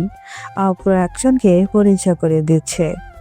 ইনি হলো আমার ফুফি জাহানরা বেগম, আর ইনি আমার ফুফা রায়হান খান। আমরা যাদের এগিয়ে চলতে চাই তাদের সামনেই পড়তে চাই না, তাদের সাথে বারবারই দেখা হয়ে যায়। উপস্থিত সবাই খুশি হলেও আকাশ মুখের হাসিটা ধরে রাখতে পারছে না, কারণ অব্র যাদের সবার সাথে পরিচয় করিয়ে দিচ্ছে তারা হলো আকাশের বাবা ও সৎ মা। আকাশ ওদের দেখেই বুকের ভিতরে কেমন জানি করে উঠল। চোখের সামনে ভাসতে লাগলো সেই অত্যাচারের কথা, গুলি, যেগুলো ওরা আকাশের সাথে করেছিল। আর আকাশ সহ্য করতে পারলো না, সে তাড়াতাড়ি সেখান থেকে চলে যেতে লাগলো। আকাশ তাড়াহুড়া করে যাওয়ার সময় মনিরার গায়ে হালকা টাচ লাগে, তাই সে আকাশের দিকে তাকিয়ে দেখে সে মুখে হাত দিয়ে তাড়াতাড়ি কোথাও যাচ্ছে। তাই মনিরাও আকাশের পিছনে যেতে লাগে। কিন্তু আকাশের ভাগ্য খারাপ, শেষ রক্ষা আকাশের হলো না। দরজার কাছে যেতেই আকাশ দেখে কবির চৌধুরী বডিগার্ডদের বাইরে দাঁড় করিয়ে ভিতরে আসছে। তাকে দেখে আকাশ পিছনে ফিরে তাড়াতাড়ি করে চোখ মুছে নেয়। মোছা শেষে মাথা উঁচু করে দেখে মনিরা তার দিকে তাকিয়েছে। সে আকাশকে চোখ মুছতে দেখে ফেলেছে। আকাশ তেমন গুরুত্ব দিল না, দৌড়ে কবির চৌধুরীকে জড়িয়ে ধরলো। এদিকে মনিরা ভাবছে, এখন কেন আকাশের চোখে পানি এলো? কি এমন হয়েছে? কুছ তো গড়বড়। হ্যাঁ, মাই বয়, কেমন আছো? বড় আব্বু, অনেক ভালো আছি। কবির চৌধুরী আকাশকে ছাড়িয়ে মুখের দিকে ভালো করে তাকালো। তোকে কতবার বলবো আমাকে মিথ্যা বলবে না, এখন বল কি হয়েছে? আকাশের চোখের দিকে তাকিয়ে আকাশ কিছু সময় চুপ থেকে বলল, মিস্টার রায়হান খান ও তার স্ত্রী এখানে? মুখ গোমরা করে বলল। কবির চৌধুরী একটু হেসে বলল, তো কি হয়েছে? তুই এখন আমার ছেলে আকাশ চৌধুরী, ওদের কিছু না। দরজার কাছে কবির চৌধুরীকে দেখে রহমত মিয়া, রিমন, মামি সবাই চলে এলো। স্যার, আপনি আসতে সমস্যা হয়নি তো কোনো? আরে রহমত, এটা আমার নিজেরও বাড়ি, তো টেনশন নিও না, আর আমার কোনো সমস্যা হয়নি। তখন রহমত মিয়া একটু জোর করেই বলল। অ্যাটেনশন প্লিজ, ইনি হলেন। কবির চৌধুরী রহমত মিয়াকে আটকে দিয়ে বলল, আরে আরে কি করছো? এটা আমারও বাড়ি, এমনভাবে ইন্ডাকশন দেওয়ার কোনো দরকার নেই। সো আমি হলাম কবির চৌধুরী, রহমতের ভাইয়ের মতোই বলতে পারেন বন্ধু, কিন্তু ও আমাকে বন্ধু মানে না, সব সময় সিরিয়াস মুডে থাকে। এটা করতে হবে, ওটা করতে হবে। রহমত মিয়ার মতো অ্যাক্টিং করে দেখালো। উপস্থিত সবাই হেসে উঠল। রায়হান খানও তার স্ত্রী অব্রের সাথে কথা বলছে। আমি একটা ছোট বিজনেসম্যান, আর এ হলো আমার একমাত্র ছেলে আকাশ চৌধুরী। কবির আকাশের কাঁধে হাত রেখে আকাশ নিচের দিকে তাকিয়ে আছে। রায়হান খান আকাশের নাম শুনে চারপাশে তাকাতে লাগলো। সে দেখতে পেল তার একমাত্র ছেলে তার সামনে দাঁড়িয়ে আছে। হ্যাঁ, আকাশ তার একমাত্র ছেলে। পরে ওদের কোনো সন্তান হয়নি। রায়হান খানের হাত থেকে জুসের গ্লাসটা নিচে পড়ে ভেঙে গেল। এই শব্দে সবাই রায়হান খানের দিকে তাকালো। রায়হান খান আকাশের সামনে এসে দাঁড়ালো।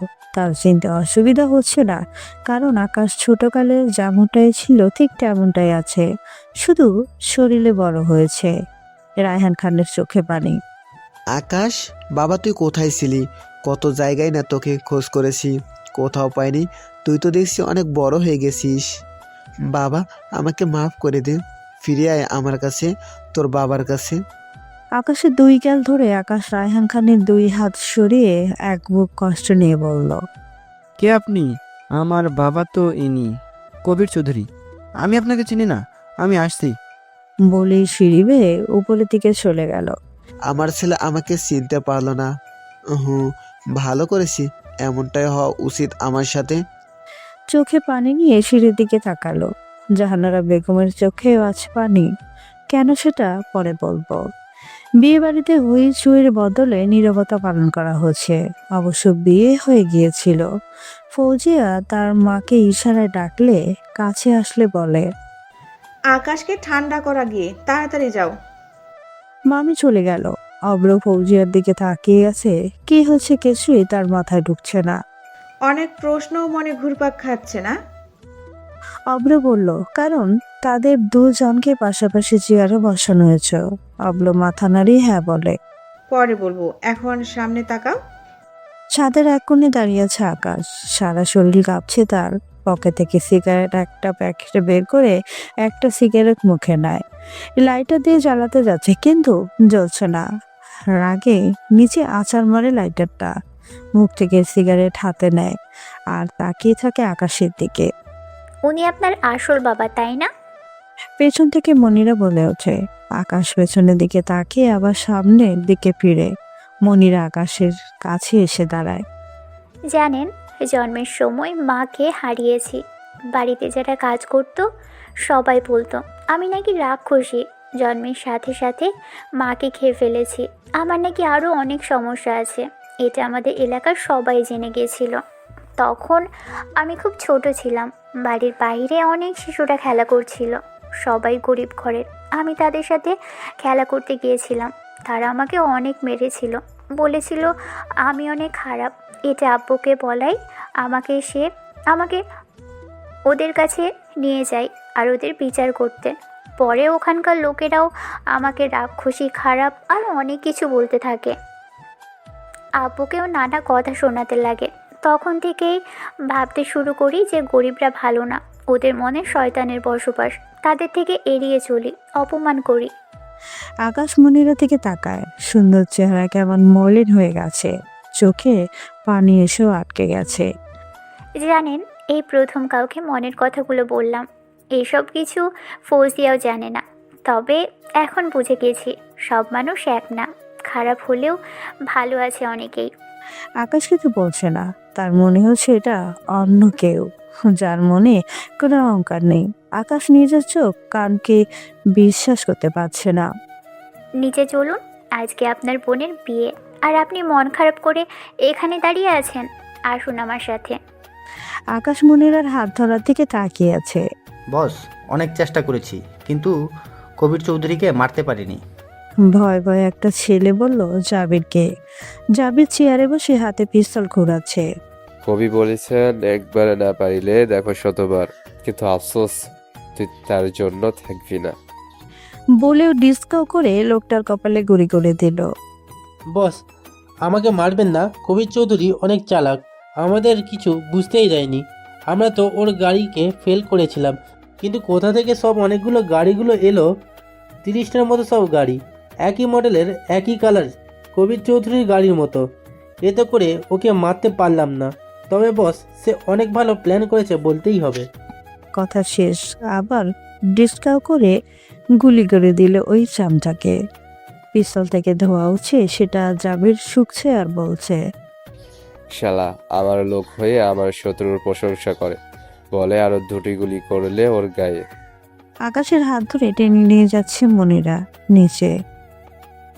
ফৌজিয়ার বিদায়ের সময় মামি মনিরা অনেক কান্নাকাটি করছে, জানে চোখ দিয়ে সাগর বয়ে যাচ্ছে। অন্যদিকে রহমত মামা সে কান্না না করলেও তার কষ্টর চেহারায় ভেসে উঠেছে। হয়তো সে ফৌজিয়ার কথা ভেবেই নিজেকে আটকে রেখেছে, আর রিমনকে তো পাওয়াই যাচ্ছে না। আকাশ নিজেকে শক্ত রেখে চারিদিকটা সামলাচ্ছে। যদি সবাই ভেঙে পড়ে তাহলে তো মেয়ে বিদায় হবে না। আকাশেরও আজ কষ্ট হচ্ছে, তবে সেগুলো বুকের গহীনে লুকিয়ে রেখেছে, কারণ আকাশে তো ফৌজিয়াকে নিজের বোন মানে। অবশেষে বিদায় হয়ে গেল। রহমত মামা স্তব্ধ ড্রয়িং রুমের সোফায় বসে আছে। মামি তার কাঁধে মাথা রেখে নিঃশব্দে চোখের পানি ফেলছে। বড় আব্বু মাথা নিচু করে বসে আছে। মনিরা আবার পাশেই দাঁড়িয়ে আছে। তবে রায়হান চৌধুরী অনেকবার আকাশের সাথে কথা বলার চেষ্টা করেছিল, কিন্তু যখন সে আকাশের কাছে আসে তখনই আকাশ অন্য জায়গায় গিয়ে দাঁড়ায়। রায়হান চৌধুরী হতাশ হয়ে আকাশের দিকে করুণ চোখে তাকিয়েছিল, হয়তো কিছু বলতে চাচ্ছিল। রিমন কোথায়? ওকে দেখছি না যে। এই রহমত মামা আশেপাশে তাকিয়ে বলল, মামা ও ছাদে আছে। ওটা মনিরা মা, তুমি তো এখন বাড়িতে যাবা, তোমাকে এখন। মনিরা আকাশের দিকে এক নজর তাকালো। রিমন তো এখানে নেই। আকাশ, তুই একটু ওকে দিয়ে আয়। ভাঙা কণ্ঠে মামি বলল। আকাশ মাথা নাড়ল। আকাশ গাড়ি চালাচ্ছে আর মনিরা তার পাশে বসে আছে। জানেন, একটা বাবার কাছে সব থেকে কষ্টদায়ক মুহূর্ত হলো মেয়ে বিদায়ের সময়। আঙ্কেল নিজেকে অনেক শান্ত রাখার চেষ্টা করেছেন, কিন্তু তার চেহারায় ভেসে উঠেছিল সে কতটা কষ্টে আছে। আকাশ সামনের দিকে তাকিয়ে গাড়ি চালাচ্ছে। তবে আজকে যতটা দুঃখ পেয়েছি তার সমান শান্তিও পেয়েছি। মনকে হালকা করেছি। মনের ভিতরে পুষে রাখা কথাগুলো কারোর সাথে শেয়ার করেছি। একইভাবে সামনের দিকে তাকিয়ে আছে। জানেন, এই যে ভালোবাসা, প্রেম, মহব্বতে আমার কোনো বিশ্বাসই ছিল না।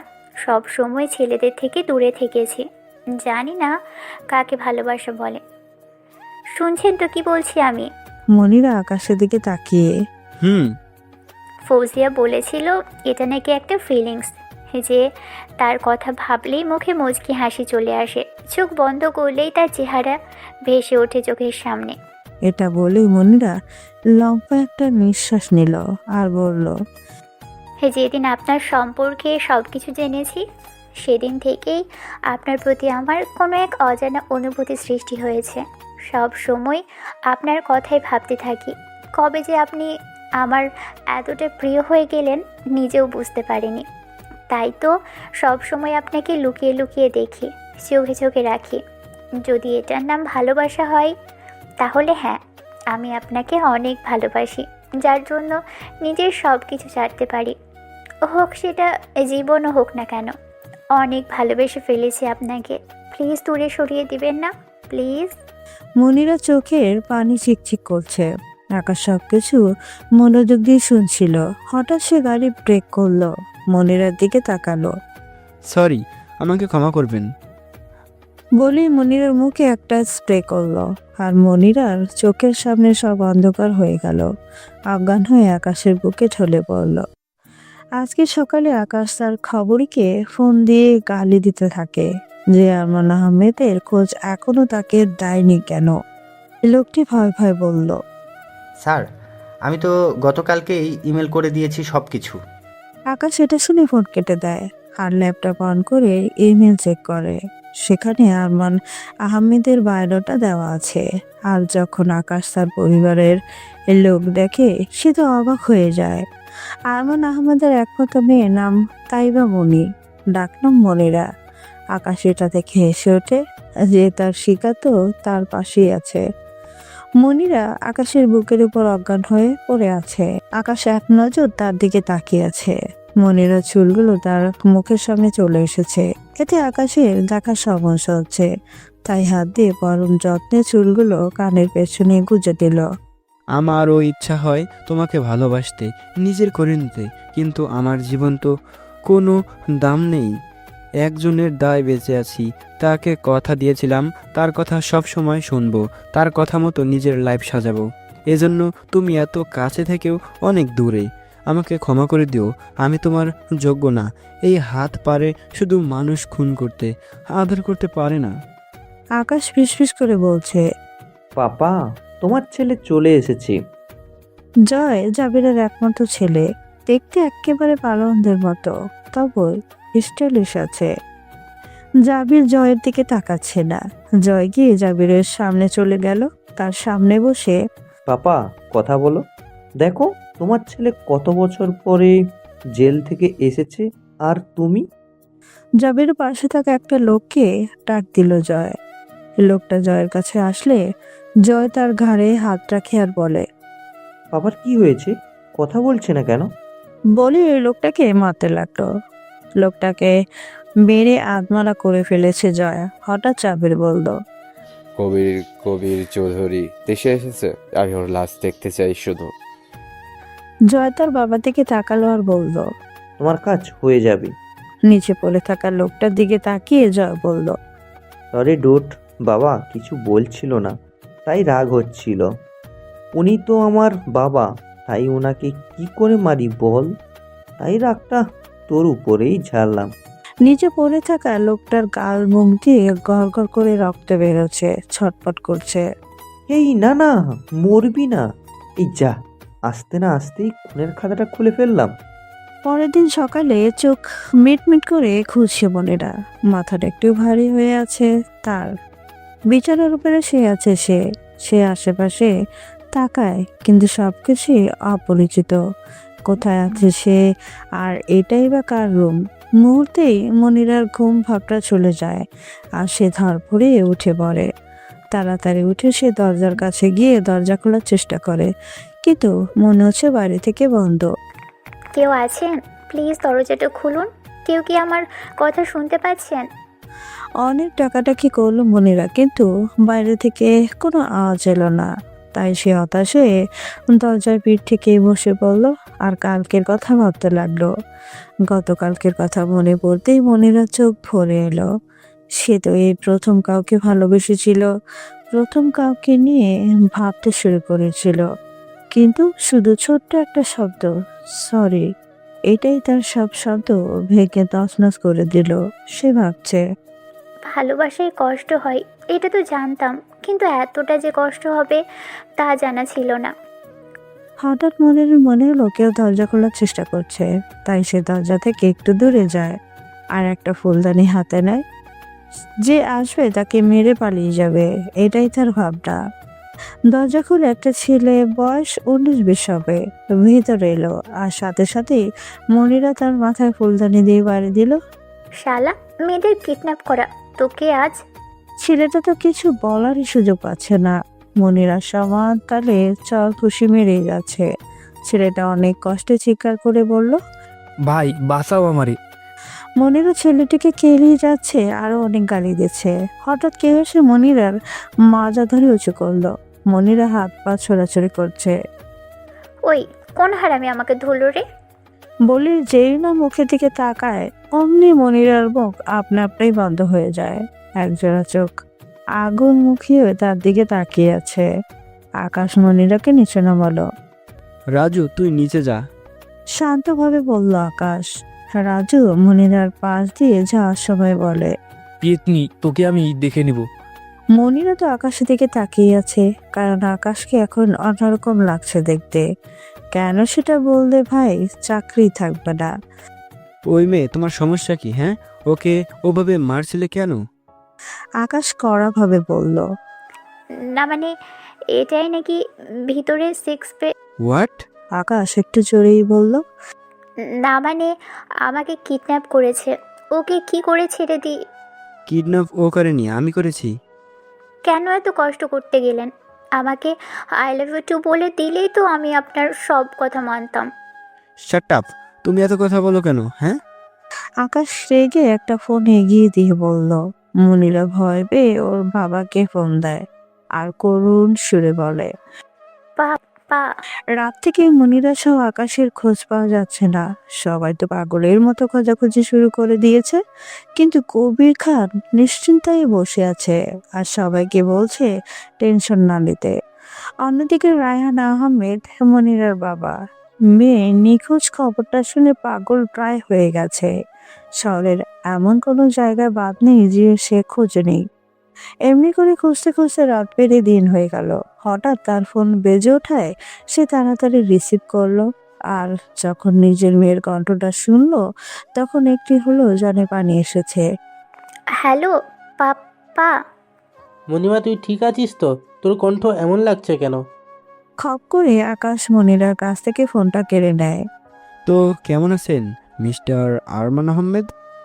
এমন কথা শুনে আরমান আহমদ একটু ভয় পেয়ে যায়। আপনার মেয়ে ঠিকই আছে, কিন্তু কত সময় আছে সেটা আপনি বলবেন। ইশারায় মনিরাকে বিছানায় বসতে বলল। আরে কে আপনি? আর কি চান আপনারা? আমার মেয়ে যদি কিছু হয় তাহলে কিন্তু। সেটা না হয় তখন শুনবো, তো এখন কাজে ফেরা যাক। কি চাই আমার? হ্যাঁ, বলুন বলুন। আমার কিছু চাই না, তবে রায়হান খানের কাছে থেকে ছিনিয়ে নেওয়া শেয়ার এবং আপনি যে অপমান করেছিলেন তার জন্য ক্ষমা চাইবেন, ব্যাস। আমি এক্ষুনি করছি। আমার মেয়ের কোনো ক্ষতি করবেন না, প্লিজ। আপনি আপনার কাজ করুন। বলেই ফোনটা কেটে দিল। মনিরা আকাশের দিকে তাকিয়ে আছে। আকাশ মনিরার কাছে একটা চেয়ার নিয়ে বসলো। দেখো, তোমার সাথে বা তোমার বাবার সাথে কোনো শত্রুতা নেই, কিন্তু তোমার বাবা আমার কোনো পরিচিত একজনের সাথে অনেক বড় অন্যায় করেছে, আর আমি অন্যায় পছন্দ করি না, তাই আমাকে এটা করতে হলো। তোমাকে কষ্ট দিয়ে ফেললে সরি। মনিরা মাথা নিচু করে শুনছিল। অন্যায় সহ্য করেন না, কিন্তু নিজে এত বড় অন্যায় করেও দিব্যি ভালো আছেন। আকাশ মনিরার দিকে তাকায়। একজনকে কষ্ট দেওয়া কি অন্যায় না? মনের কথা মনের মধ্যে লুকিয়ে রাখা কি অন্যায় না? আমি জানি আপনি আমাকে পছন্দ করেন। সবার ভিড়ে আমার চোখ যেমন আপনাকে খোঁজ করে, তেমনি আপনার চোখও আমাকে খোঁজ করে। আর এটা আমি দেখেছি। তাহলে কেন আমাকে দূরে সরিয়ে দিয়েছেন? কেন কষ্ট দিচ্ছেন আমাকে? মনিরা আকাশ ছুরিটা ধরে বলল। আকাশ মনিরার কথা শুনে একটু হাসলো। আমাকে তুমি চিনো কতটুকু? তুমি কি জানো আমি কি কাজ করি? দেখো, আমি চাইলেও তোমাকে নিজের করতে পারবো না। আমার এই অনিশ্চিত জীবনে যখন তখন আমার মৃত্যু আমাকে ডাক দিতে পারে। মনিরা চোখে পানি নিয়ে বলল। হোক না মৃত্যু কাছে, হোক না অনিশ্চিত জীবন, কিন্তু যতদিন আছেন ততটুকু সময় আমাকে দিন। আকাশ মনিরার দিকে একটু তাকিয়ে মনিরার চোখ দুটি লাল হয়ে গেছে, সাথে নাকের ডগাও যেন অন্যরকম সুন্দরী লাগছে ওকে। আকাশ দুই হাত দিয়ে মনিরার দুই গাল ধরল। আকাশের ছোঁয়া পেয়ে মনিরা চোখ বন্ধ করে নিল। দুই চোখের পানি পরম যত্নে মুছিয়ে দিয়ে উঠে ঘর থেকে বের হয়ে গেল।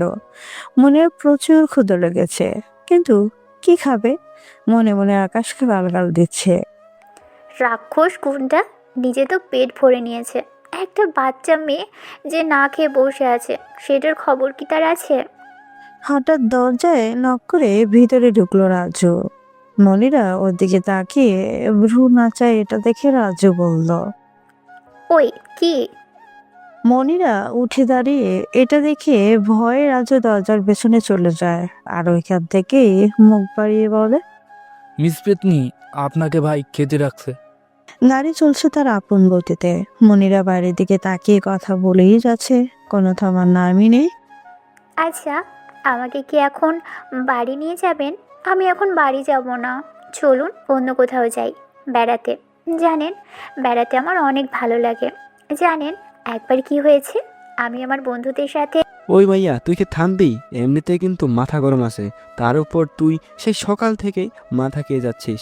আর একটা কথা বললে না, খবর আছে। আকাশ ধমক দিয়ে। আপনি আমাকে ধমক দিয়েছেন কেন? জানেন আমার পাপাও আমাকে এমন করে বলে না।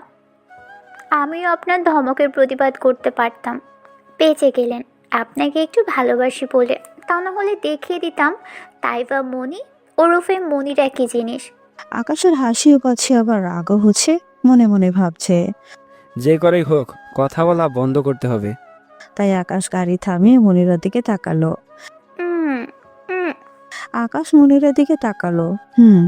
এবার হয়েছে।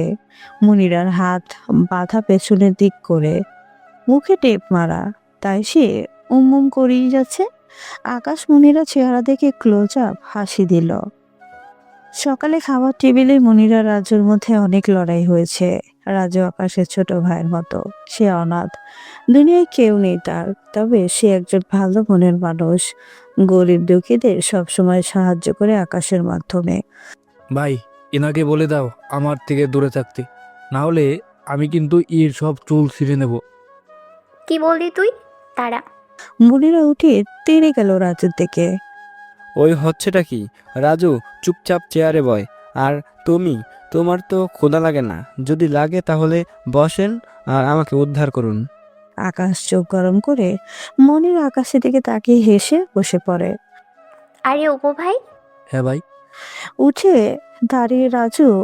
আকাশ রাজুর দিকে চোখ গরম করে তাকিয়ে আছে। মনিরা খাচ্ছে আর আশেপাশে তাকাচ্ছে। বাড়িটা বেশ বড় আর গোছানো। আচ্ছা এ বাড়িটা কার? কার আবার? আমার, মানে আমার ভাইয়ের, রাজু। সবার খাওয়া শেষ। বাহ, আমি কোথাও দেখিও নি বা শুনিও নি যে কাউকে কিডন্যাপ করে নিজের বাড়িতে এনে রাখে, আবার খাবার খেতে দেয়। এতে কি বোঝা যায়? আরে কি বোঝা যায়? বোঝা যায় যে আকাশের দিকে তাকিয়ে মনিরা একটু হেসে বলে, আমার লজ্জা করে শ্বশুরবাড়ির কথা নিজের মুখ দিয়ে কি করে কই। আকাশ এটা শুনে সেখান থেকে উঠে উপরের দিকে যেতে লাগে। তোর এই আশা কোনোদিনও পূরণ হবে না রে পেতনি। মনিরা রাজুর দিকে চোখ গরম করে তাকিয়ে পড়ে। কি বললি তুই? না তুই বল, পেতনি শুনতে ভালোই লাগে। শোন, কাছে আয়। রাজু মাথা নাড়ায়। আয়, কিছু বলবো না। রাজু মনিরার পাশের চেয়ার টেনে বসে। তোর কি মনে হয় না বাড়িটা অনেক ফাঁকা? রাজু মাথা নাড়ায়। ভাব, যদি তোর ভাবি থাকতো তাহলে কি হতো? আরও ভাব, সেই ভাবিটা যদি আমি হই তখন কি হবে? না না না, সেটা সম্ভব না। এর জন্যই তো তোর হেল্প চাই। বল না, কি করলে ওই হিটলারের মনে জায়গা পাবো? পাগলি একটা। বলে হেসে দিল আকাশ, কারণ সে উপর থেকে তাদের দেখছিল, তাদের কথা শুনছিল। হঠাৎ তার ফোনটা বেজে ওঠে, তাই সে ঘরে চলে যায়। আচ্ছা ঠিক আছে। ফোনে আকাশ। রাজু রাজু। আকাশ চিৎকার করে ডাকছে। মনে থাকবে এই একটা বিষয়ে ভাই দুর্বল, আমাকে ডেকেছে, যাই আমি। আর আমি এটা জানতাম। হ্যাঁ বলো ভাইয়া। ওকে বল, আমরা এখনই বের হব। ভাবিকে বুঝি। আকাশ সাত পড়ছিল। হ্যাঁ, ওই কি বললি তুই? রাজু হেসে বলল, কিছু না। আকাশ নিজের মাথায় নিজেই চড় মেরে বলল, কন্ট্রোল আকাশ, কন্ট্রোল। বলো, এবার কথা বলো। আকাশ গাড়ি চালাচ্ছে আর মনিরার দিকে একটু করে তাকাচ্ছে। কিছু সময় পরে সে খেয়াল করলো মনিরার ফর্সা মুখ লাল হয়ে গেছে, সাথে চোখ দুটিও কেমন চুপ হয়ে যাচ্ছে। সে ওপম করছে না। আকাশ তাড়াতাড়ি গাড়ির ব্রেক করে মনিরার সব বাঁধন খুলে দেয়। আকাশ তাকে এমনভাবে বাঁধেনি যাতে সে কষ্ট পাবে, তাহলে সেন্সলেস। মনিরা, ওই মনিরা, কথা বল। আকাশ মনিরাকে ঝাঁকাচ্ছে আর বলছে, কথা বলো, কি হয়েছে তোমার? চোখ খোলো। ওই। আকাশের চোখে বিন্দু বিন্দু পানি দেখা যাচ্ছে। তার মনে হচ্ছে তার প্রিয় কিছু তার থেকে দূরে চলে যাচ্ছে। মনের ভিতরে অজানা এক কষ্ট হচ্ছে, যেমনটা হয়েছিল তার মাকে হারিয়ে। ওই বাচাল মেয়ে, কথা বল। আর তুমি এখন থেকে যত পারো কথা বলো, কিচ্ছু বলবো না, চোখ খুলো প্লিজ। পানির বোতল থেকে পানি নিয়ে মনিরার মুখে ছিটালো, কিন্তু কোনোই কাজ হচ্ছে না। আকাশের চোখের এক ফোঁটা পানি মনিরার মুখে বলল। তখন আকাশ মনিরার দিকে ভালো করে খেয়াল করলো। এমন অবস্থায় মনিরাকে অনেক মায়াবী লাগছে। আকাশ তার চোখে হাত দিয়ে দেখে তার চোখ ভিজে গেছে, কিন্তু কেন? আমি কান্না করছি? হ্যাঁ, এটা হওয়া উচিত। তোমাকে হয়তো কষ্ট দিয়ে ফেলেছি, তার ফল ভালোভাবেই পাচ্ছি। হসপিটাল, হ্যাঁ হসপিটাল যেতে হবে। হঠাৎই দুটো হাত এসে আকাশের চোখের পানি মুছিয়ে দিয়ে বলল, থাক, অনেক হয়েছে, আর কান্না করা লাগবে না। যা বোঝার বুঝে গেছি। আকাশ মনিরের দিকে তাকিয়ে দেখলো সে আকাশের দিকে তাকিয়ে হাসছে। এটা দেখে আকাশের রাগ মাথায় চড়ে গেল, আর সে মনিরার গালে ঠাস ঠাস করে একটা চড় লাগিয়ে দিল। গাড়ির দরজা বাইরে চলে গেল আকাশ। মনিরা আকাশের চড় খেয়ে হাসছে। আকাশ বাইরে একটু দূরে গিয়ে বসে পড়লো। যে হাত দিয়ে মনিরাকে মেরেছে সেই হাতের দিকে তাকাচ্ছে। একটু আগে তার মনে হচ্ছিল তার প্রাণ পাখিটা ছটফট করছে। মনিরা এমন অবস্থা দেখে অনেক কষ্ট হচ্ছিল। মনিরা যখন গাড়ি থেকে বের হয়ে তখন আকাশের ফোন বেজে ওঠে, কিন্তু ফোনটা গাড়ির মধ্যেই, তাই ফোনটা হাতে নিয়ে দেখে ওর বাবা আনোয়ার আহমেদ ফোন দিছে। তাই মনিরা রিসিভ করে। পাপা, তোমার জামাইকে পেয়ে গেছি। আকাশ আর মনিরা পাশাপাশি বসে আছে, কারোর মুখেই কোনো কথা নেই। এমনভাবে বসে আছে যেন দুজন অপরিচিত কেউ। পরিবেশটা আজ ওদের সাথে তাল মেলাচ্ছে। সমস্ত জড়তা ভেঙে আকাশ বলল, তুমি আমাকে যেমনটা ভাবো বা দেখেছো আমি এমনটা না, ধরে নিতে পারো এটা আমার ছদ্মবেশ। আকাশ মনিরার দিকে তাকিয়ে বলল, আমার জীবন অনিশ্চিত মনিরা, সবসময় মৃত্যু আমি তাড়া করে বেড়াই। তার থেকে বড় কথা, আমি যে রাস্তায় চলি এটা এক ওয়ে, ফেরার পথ নেই। অনেক শত্রু এই রাস্তায়, তাই আমি চাই না আমার জন্য আমার প্রিয় কোনো মানুষের ক্ষতি হোক। মনিরা শুধু আকাশের কথাই শুনছে। আমিও মানুষ, ভালোবাসার অধিকার আমারও আছে, কিন্তু আমি পারি না, পারবো না আমি। এইটা বলে আকাশ অন্যদিকে তাকায়, চোখের বিন্দু বিন্দু পানি লিকুয়ে মুছে। কি এমন পরিচয় যার জন্য আপনি কাউকে আপন করে নিতে পারবেন না? কি এমন কাজ করেন যাতে আপনার জীবন সংশয়? মনিরা আকাশের দিকে তাকিয়ে, কিন্তু আকাশ অন্যদিকে তাকিয়ে আছে। একটু চুপ থেকে একটা বড় নিঃশ্বাস নিয়ে আকাশ বলল, একে এর নাম শুনেছো? শান্ত গলায় আকাশ বলল। মনিরা ঝটপট বলল, কে ওই গ্যাংস্টার রেখে? বলে আকাশ একটু হাসলো, মনিরার দিকে ফিরে। তো ও তোমার? চুপ হয়ে গেল। না না, এ হতে পারে না। আমি যেটা ভাবছি আপনি। চোখ দুটি বড় বড় করে। চলো, তোমার বাবা তোমার জন্য অপেক্ষা করেছে। বলি আকাশ গাড়ির দিকে গেল। বাবা, বাবা, চিৎকার করে ডাকছে জয়। জাবের তার সামনে এসে ইশারায় হয়েছে? বলল, বাবা, তুমি কি জানতে কবির চৌধুরীর একটা ছেলে আছে? জাবের কাগজে কিছু লিখছে, লিখে জয়ের কাছে দিল। সেখানে লেখা, হ্যাঁ, তবে কোনো কাজের না শুনেছি। তা তোমার মুখ দিয়েও তো বলতে পারতে। জয় চোখ গরম করে জাবির আবার লিখে দিল, যেদিন তুই কবির চৌধুরীকে মারবি ওই দিন তোর সাথে কথা বলবো। ও, তাহলে এই কথা। তাহলে কাজ শুরু করে দিই। ওর ওই ছেলেকে তুলে নিয়ে আসি। ছেলের টানে বাপ ঠিকই আসবে। জাবির নিজের মাথায় হাত ঘষে লিখল, আমারও তার সাথে পুরোনো হিসাব বাকি আছে। ফৌজি আর অব্র এসেছে আজকে। এ রহমত মামার পরিবারে যেন খুশির আমেজ বইছে। নতুন জামাইয়ের জন্য বিভিন্ন রকম খাবার বানাচ্ছে মামি। আকাশের রান্নাঘরে টেবিলের উপর বসে আছে। আচ্ছা আকাশ, তোর কি মনে হয় না আমার কাজ করতে অনেক কষ্ট হয়? তো করো কেন? এক কাজের লোক থাকতে নিজেই সব করো, তাহলে ওদের রেখে কি লাভ? তোকে বলি কি আর বুঝিস কি? বলছি যে আমার একজন সঙ্গী লাগবে ঝগড়া করার জন্য, বৌমা লাগবে আমার। ও, তা রিমনকে বিয়ে দাও। এই, ও এখনো বাচ্চা, ওর বড় একটা তো এখনো দামড়ার মতো ঘুরে বেড়াচ্ছে। মা, ওর কথা ভাবতে হবে না, ওর জন্য মেয়ে রেডি আছে। রান্নাঘরে ঢুকে ফৌজিয়া মামি আকাশের দিকে বড় বড় চোখ করে তাকিয়ে বলল, কি? আমি কিছু জানি না? তবে সেদিন মনিরা গাড়িতে। একটা কথা বলি। তবে কি জানো, পাগলেও নিজের ভালো বোঝে, তাই আশা করি তুমিও বুঝবে। দেখুন, আমি আপনাকে ভালোবাসি, কোনো স্বার্থের বিনিময়ে না। আপনার সুখ দুঃখের সাথী হতে চাই। জানি না ভবিষ্যতে কি হবে, তবে যতদিন বেঁচে আছি আপনার সাথে থাকতে চাই। শত ক্লান্তির মাঝে আপনার মুখের মুচকি হাসি হতে চাই। আর আমি ভবিষ্যতে বিশ্বাসী না, বর্তমানকে বিশ্বাস করি। জানি আমি বেশি কথা বলি, তবে যদি আপনি বলেন তো কথা বলাই ছেড়ে দিব। যদি আপনি আপনার মনের এক কোণে আমাকে একটু জায়গা দেন। আকাশ গাড়ি থামিয়ে দেয়। দুর্ভাগ্য মানুষকে দুটো জিনিস শেখায়, এক ভাগ্যের কাছে হেরে যাওয়া, আর দুই ভাগ্যের সাথে লড়াই করে শক্ত হয়ে যাওয়া। তবে একটা কথা নিশ্চিত, এই শক্ত হৃদয়ে তোমার জন্য একটু হলেও জায়গা আছে, যার মানে আমি বুঝি না, হয়তো বুঝতে চাওনি। তাই আমি আবারও বলছি, যা করবা ভেবে করবা। আমি সব কিছু ভেবেই বলছি, ভালোবাসি আপনাকে। মনিরা চোখে পানি। আকাশ হাত উঁচু করে মুছতে গিয়েও আবার হাত নামিয়ে ফেলল। হঠাৎ মনিরা আকাশের হাত ধরে আকাশের হাত দিয়েই তার চোখের পানি মুছিয়ে নিল। আকাশ মনিরার দিকে তাকিয়ে একটু হাসলো। অমনি মনিরা আকাশকে জড়িয়ে ধরল। গাড়ি চলতে শুরু করে। মনিরা এক হাত আকাশের হাতের মধ্যে।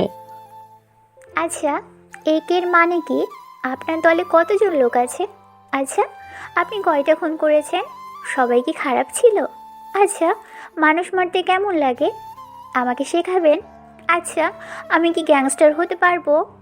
আরও অনেক কিছু বলেই যাচ্ছে মনিরা। থামার কোনো নামই নিচ্ছে না। আকাশ মনে মনে নিজেকে গালি দিচ্ছে। এখন তাই এই পরে কি হবে ভেবেই নিজেকে ঠুস করে গুলি মারতে ইচ্ছে করছে। কি গো নতুন জামাই, কেমন আছো? ভ্রু নাচিয়ে আকাশ বলল। তোমার বোন যেমনটা রাখছে। হেসে অব্র বলল। তখন রিমন আকাশ আকাশ বলে চিৎকার করে সিঁড়ি দিয়ে নিচে নামছে উপর থেকে।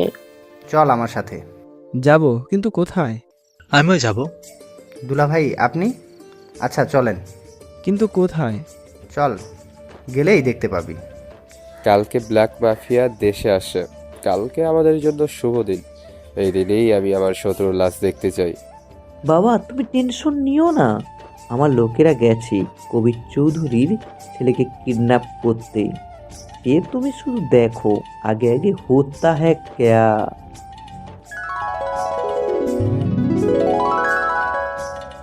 হ্যালো মনি, তুই কোথায়? আর ইয়ার 5 মিনিটে চলে আসছি। ওকে, তাড়াতাড়ি আয়। বলেই ফোন কেটে দিল ফৌজিয়া। কিছু সময় পরে মনিরা চলে এলো। কথা বলছে মনিরার সাথে, কিন্তু তার চোখ অন্য কিছু খুঁজছে। কি রে, তোকে এমন বিচলিত দেখাচ্ছে কেন? কি হয়েছে? না, কিছু না। ফৌজি একটু হেসে বলল। তা বাড়িতে কাউকে দেখছি না, সবাই কোথায়? তুই যাকে খুঁজছিস সে একটু আগে বাইরে গেল। মনিরা মুখ কালো করে বলল। ও এই এই, আমি আবার কাকে খোঁজ করছি? হ্যাঁ, কি বলস তুই এসব? না, আমি আবার কখন কি বললাম?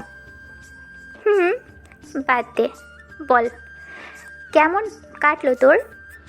আকাশ, রিমন আর অব্র গাড়ি থেকে বের হলো। তারা একটা হসপিটালের সামনে দাঁড়িয়ে আছে। এখানে কি রে রিমন, কারোর কি কিছু হয়েছে? হ্যাঁ, আমারও সেম কোশ্চেন। ভিতরে গেলে সব বুঝতে পারবি, চল। বলেই হাত ধরে টেনে নিয়ে যাচ্ছে রিমন আকাশকে, কিন্তু হসপিটালে যেতেই অবাক। আমাদের বডিগার্ডরা এখানে কেন? তার মানে বড় আব্বু? না, এটা হতে পারে না। উনি ঠিক আছে। কিছু দূর যেতেই দেখি বড় আব্বু একটা ডক্টরের সাথে কথা বলছে। ওনার সাথে আরও একজন দাঁড়িয়ে আছে, কালো শার্ট পরিহিত। বড় আব্বু সুস্থ দেখে মনে হচ্ছে। আমার উপর থেকে বড় একটা পাথর সরে গেল। টেনশন হচ্ছিল ওনাকে নিয়ে, কিন্তু ওনার সাথে যিনি দাঁড়িয়ে আছে ওনাকে বড্ড চেনা লাগছে। মনে হচ্ছে অনেক কাছের কেউ। আমার বুকের ভিতর ধুকধুক করছে। ডক্টরের সাথে কথা বলা শেষে যখন তিনি একটু ঘুরলো, তখন তার চেহারাটা স্পষ্ট দেখা গেল। আর তাকে দেখে যেন আমি জমে গেছি।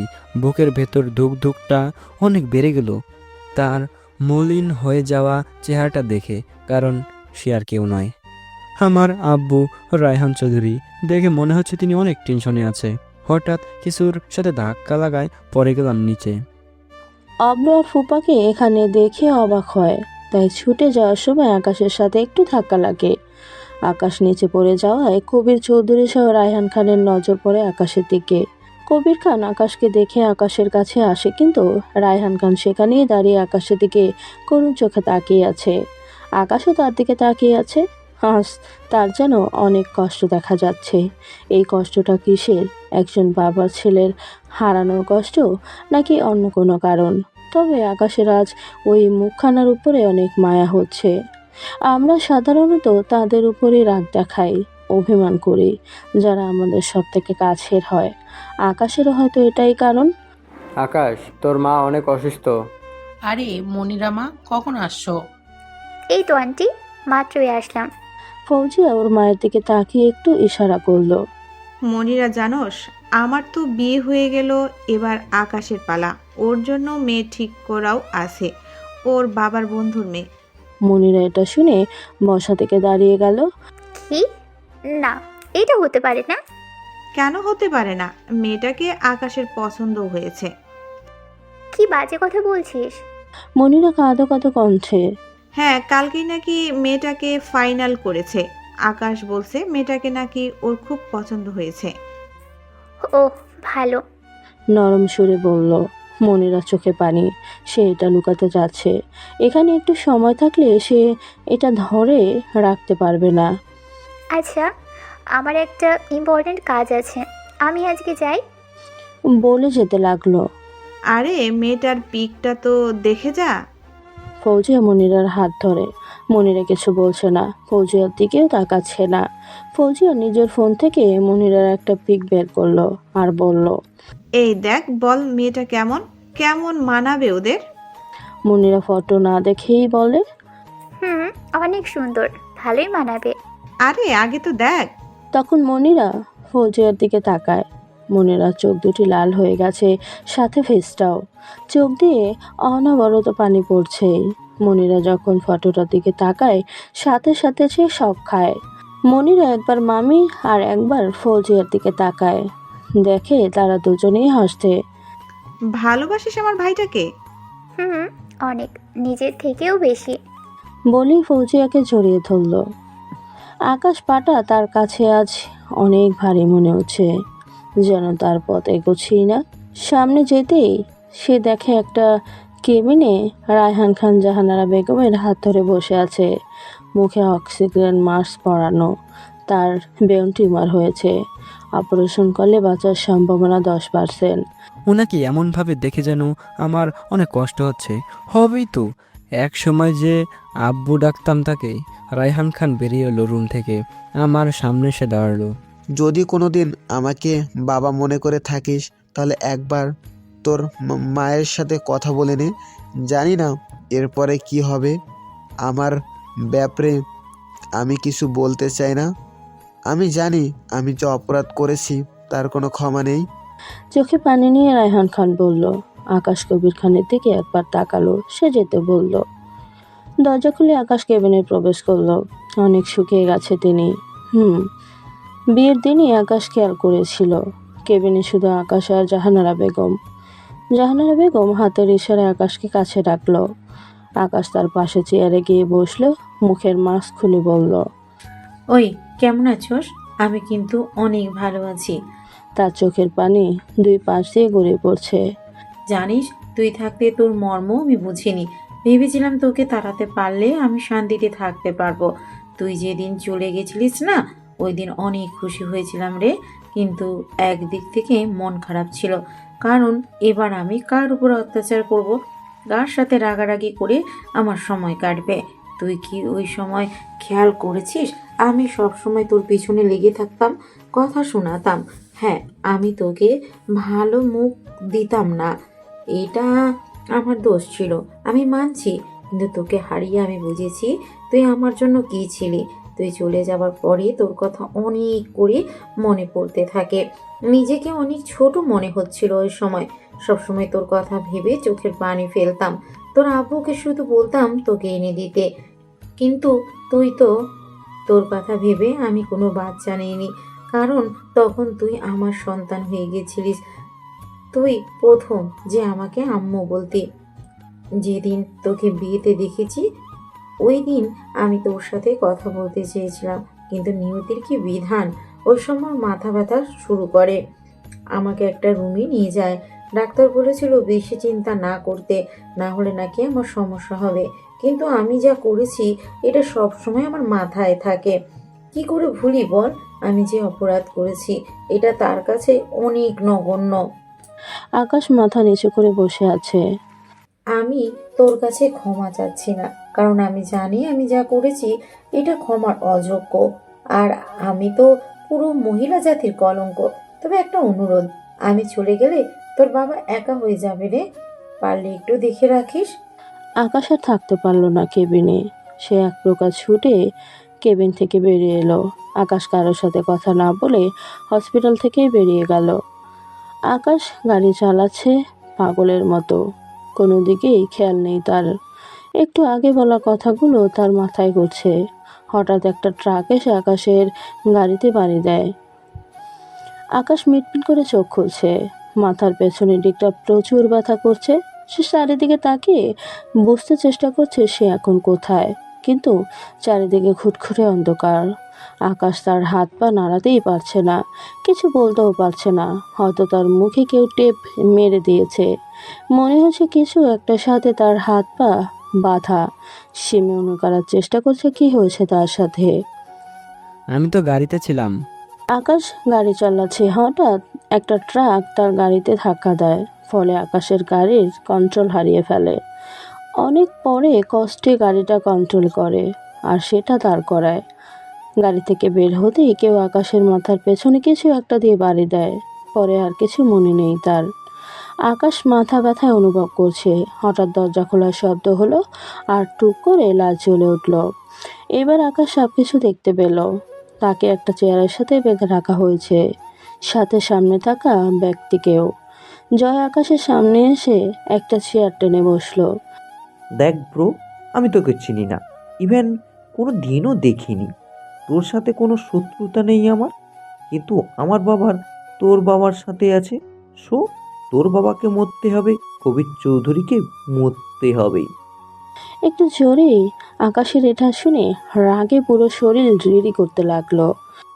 তোকে এখানে আনার একটাই উদ্দেশ্য, যে ঘাট টানলে মাথা আসে, তেমনই তোকে ধরলে কবির আসবে। আকাশ শুধু মনে মনে বলছে, একটু শুধু ছাড়া পাই, তারপরে দেখাচ্ছি মজা। প্লেন থেকে নামছে একটা লোক, মধ্যবয়সী হবে, চুলগুলো হালকা পাকা, মুখের ভেতরে জর্দানের মতো গোঁফ, হাতে একটা সোনার পিস্তল। যা যা পড়েছে সব কিছুই কালোই, তবে হাইটে একটু ছোট। Welcome welcome boss. চলো। ডাক মাফিয়া, নাম আশিক, তবে এর আরও একটা পরিচয় আছে। সবাই মিলে গাড়িতে উঠলো। সারিভাবে 5টা গাড়ি চলছে। মাঝখানের গাড়িতে জাবির আর আশিক। কিছু সময় পরে তারা একটা গোডাউনের কাছে চলে এলো। জয়ের লোকেরা আকাশের চেয়ার উঁচু করে একটা স্থানে নিয়ে আসলো। জয় ফোন নিয়ে আকাশের সামনে গিয়ে বলল, ব্রো স্মাইল। বলি একটা পেক তুলল। তারপর আকাশের দিকে তাকিয়ে বলল, ও তুই স্মাইল করবিটা কি করে, তোর মুখটা তো বন্ধ। বলেই হেসে উঠল। সাথে জয়ের লোকেরা হু হু করে হেসে উঠল। এদিকে আকাশের কিডন্যাপের খবর কবির খানের কাছে পৌঁছে গেছে। যখন তার কাছে জাবির ফোন করেছিল, দুর্ভাগ্যবশত রায়হান চৌধুরী সেটা রিসিভ করে আর জাবির তাকে কবির ভেবে সব বলে। ওটা শুনে রায়হান খানের হাত থেকে মোবাইলটা পড়ে যায় আর সেখানেই বসে পড়ে। এটা দেখে সবাই তার কাছে চলে যায়। কি হয়েছে, আপনাকে এমন দেখাচ্ছে কেন? আকাশ, কে কিডন্যাপ করা হয়েছে? ওকে নাকি উমুক গোডাউনে বেঁধে রাখা হয়েছে। চোখের পানি যেন বাধা মানছে না। আর রায়হান খানের? কবির চৌধুরী তার পাশে বসে পড়ল। রায়হান চৌধুরী কবিরের দিকে তাকায়। কবির মুচকি এসে বলল, চিন্তা করবেন না, আপনার ছেলের কিছু হবে না। আপনি হয়তো জানেন না, আপনার ছেলে হচ্ছে এমন এক সিংহ যে যত সময় যাবে তত সে হিংস্র হয়ে উঠবে। চিন্তা করেন না, আমি যাচ্ছি আকাশকে বাঁচাতে। আপনি এদিকটা দেখেন। জয় আকাশের সাথে অনেক অপমানজনক খেলা করতেই থাকে, যাতে আকাশের পিত্তি পর্যন্ত চলে যাচ্ছে। এমন সময় জাবির সহ ব্ল্যাক মাফিয়া আশিক সেখানে আসলো। আকাশ আশিককে দেখে অবাক, কারণ ইনি তো আকাশের সৎ মামা, যাকে আকাশের সৎ মা সবসময় টাকা দিত। আশিকের কেন জানি আকাশের চেহারাটা চেনা চেনা লাগছে। আকাশ করছে, যেটা দেখে আশিক বলে মুখ খুলে দিতে। আকাশ আশিকের দিকে তাকিয়ে একটু হাসে আর বলে, কি মামা? জি ওরফে ব্ল্যাক মাফিয়া, কেমন আছেন? তাহলে তুই এখনো বেঁচে আছিস? আকাশ হাসলো। আকাশ জাবিরের দিকে তাকায়। কি দারোগা সাহেব, মাথার দাগটা তো দেখি এখনো আছে। জাবির সাথে সাথেই তার মাথায় দাগের উপর হাত দেয়। হঠাৎ জয় ঠুস করে একটা ঘুষি মেরে দেয় আকাশের মুখে। আমার বাবাকে মেরেছিলি, তার মানে তুই সেই যার জন্য সে চাকরি হারিয়েছে? বলে আরো একটা ঘুষি মারলো। আকাশের মুখে হাসি, মুখ দিয়ে রক্ত বেরোচ্ছে। আরে আস্তে আস্তে, আমার ভাগনা হয়, তাই একটু কম কষ্ট দেই মেরো। আর আমার ডিলটা কোথায় মিস্টার জাবির?